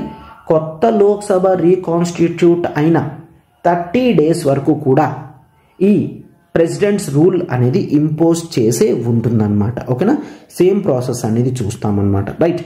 బట్ ఈ విధంగా ఉంటే 3 years 6 months ఈ కండిషన్స్ అనేవి చూసుకుంటే ఎప్పటి పడితే అప్పుడు ప్రెసిడెంట్ గారు కొన్ని పొలిటికల్ పార్టీస్ని మెప్పు పొందడానికి స్టేట్ గవర్నమెంట్స్ని కూల్చేసి అతని చేతుల్లోకి గవర్నమెంట్ని తీసుకునే ఛాన్సెస్ ఉన్నాయి. సో అందుకనే కొన్ని ప్రొటెక్షన్ మెషర్స్ అనేవి యాడ్ చేశారు. సేమ్ ప్రెసిడెంట్స్ రూల్లో కూడా మనం నేషనల్ ఎమర్జెన్సీలో కూడా 44th constitutional amendment act, that is article 358, 359 వాటి ప్రకారం కూడా, అండ్ ముందు ఆర్టికల్ 352 ప్రకారం కూడా చూసాం. 44th కాన్స్టిట్యూషనల్ అమెండ్మెంట్లో ప్రెసిడెంట్స్ రూల్ ప్రొటెక్ట్ చేయడానికి కూడా కొన్ని ఎక్స్ట్రా ప్రొటెక్షన్ మెషర్స్ అనేవి యూజ్ చేశారనమాట. దట్ ఈస్ సి, ఒకవేళ బియాండ్ 1 ఇయర్ దాటి ప్రెసిడెంట్స్ రూల్ కంటిన్యూ చేయాలంటే ఈ 2 క్రైటీరియా అనేది ఫాలో అవ్వాలి.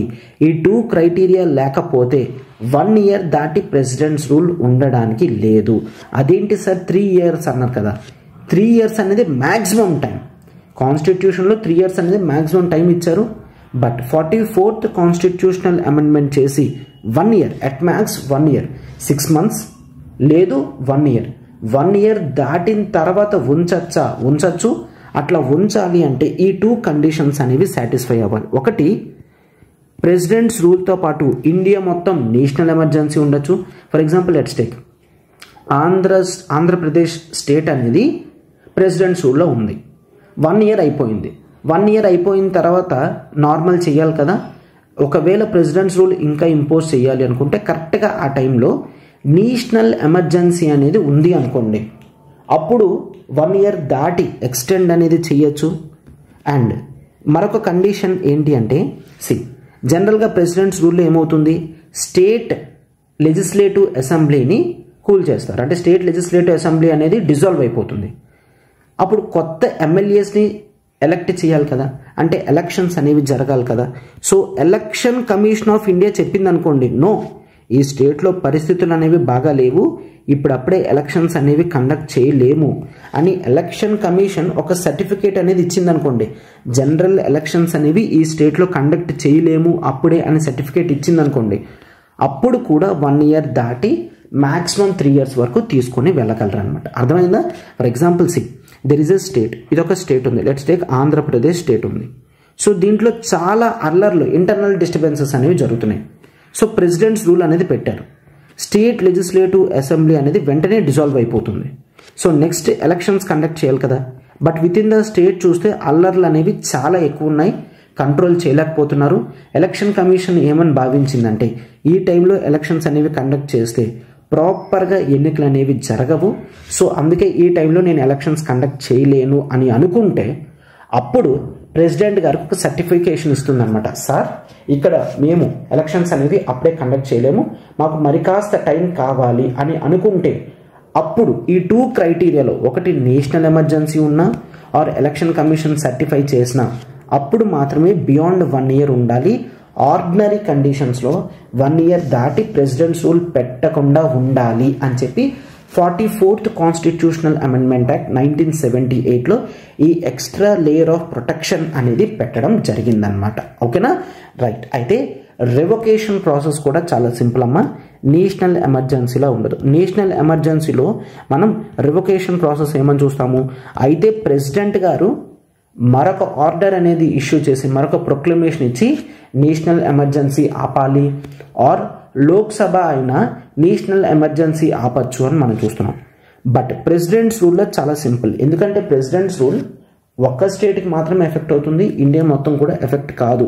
బట్ నేషనల్ ఎమర్జెన్సీ ఒక స్టేట్ కానీ గ్రూప్ ఆఫ్ స్టేట్స్ కానీ ఇండియా మొత్తం కూడా ఎఫెక్ట్ అయ్యే ఉంటుంది కాబట్టి దానికి ఎక్స్ట్రా లేయర్ ఆఫ్ ప్రొటెక్షన్స్ అనేవి పెట్టడం జరిగింది. బట్ ప్రెసిడెంట్స్ రూల్లో మాత్రం రివొకేషన్ అనేది సింపుల్గా ఏమి ఉంటుంది, ఏ టైంలో అయినా సరే ప్రెసిడెంట్ గారు బయటకు వచ్చి చెప్పచ్చు అనమాట, ఐఎమ్ జస్ట్ రివోకింగ్, సో దీన్ని మేము రివోక్ చేస్తున్నాము అని చెప్పేస్తే ఫైన్, రివోక్ అయిపోతుంది. మరి లోక్సభ చేయగలదా సార్ అంటే లోక్సభ ప్రాసెస్ అనేది దీంట్లో మెన్షన్ చేయలేదు. సో ప్రెసిడెంట్స్ రూల్ రివొకేషన్ అనేది కేవలం ప్రెసిడెంట్ గారి చేతుల్లో ఉంటుంది అని గుర్తుంచుకోండి. ఓకేనా?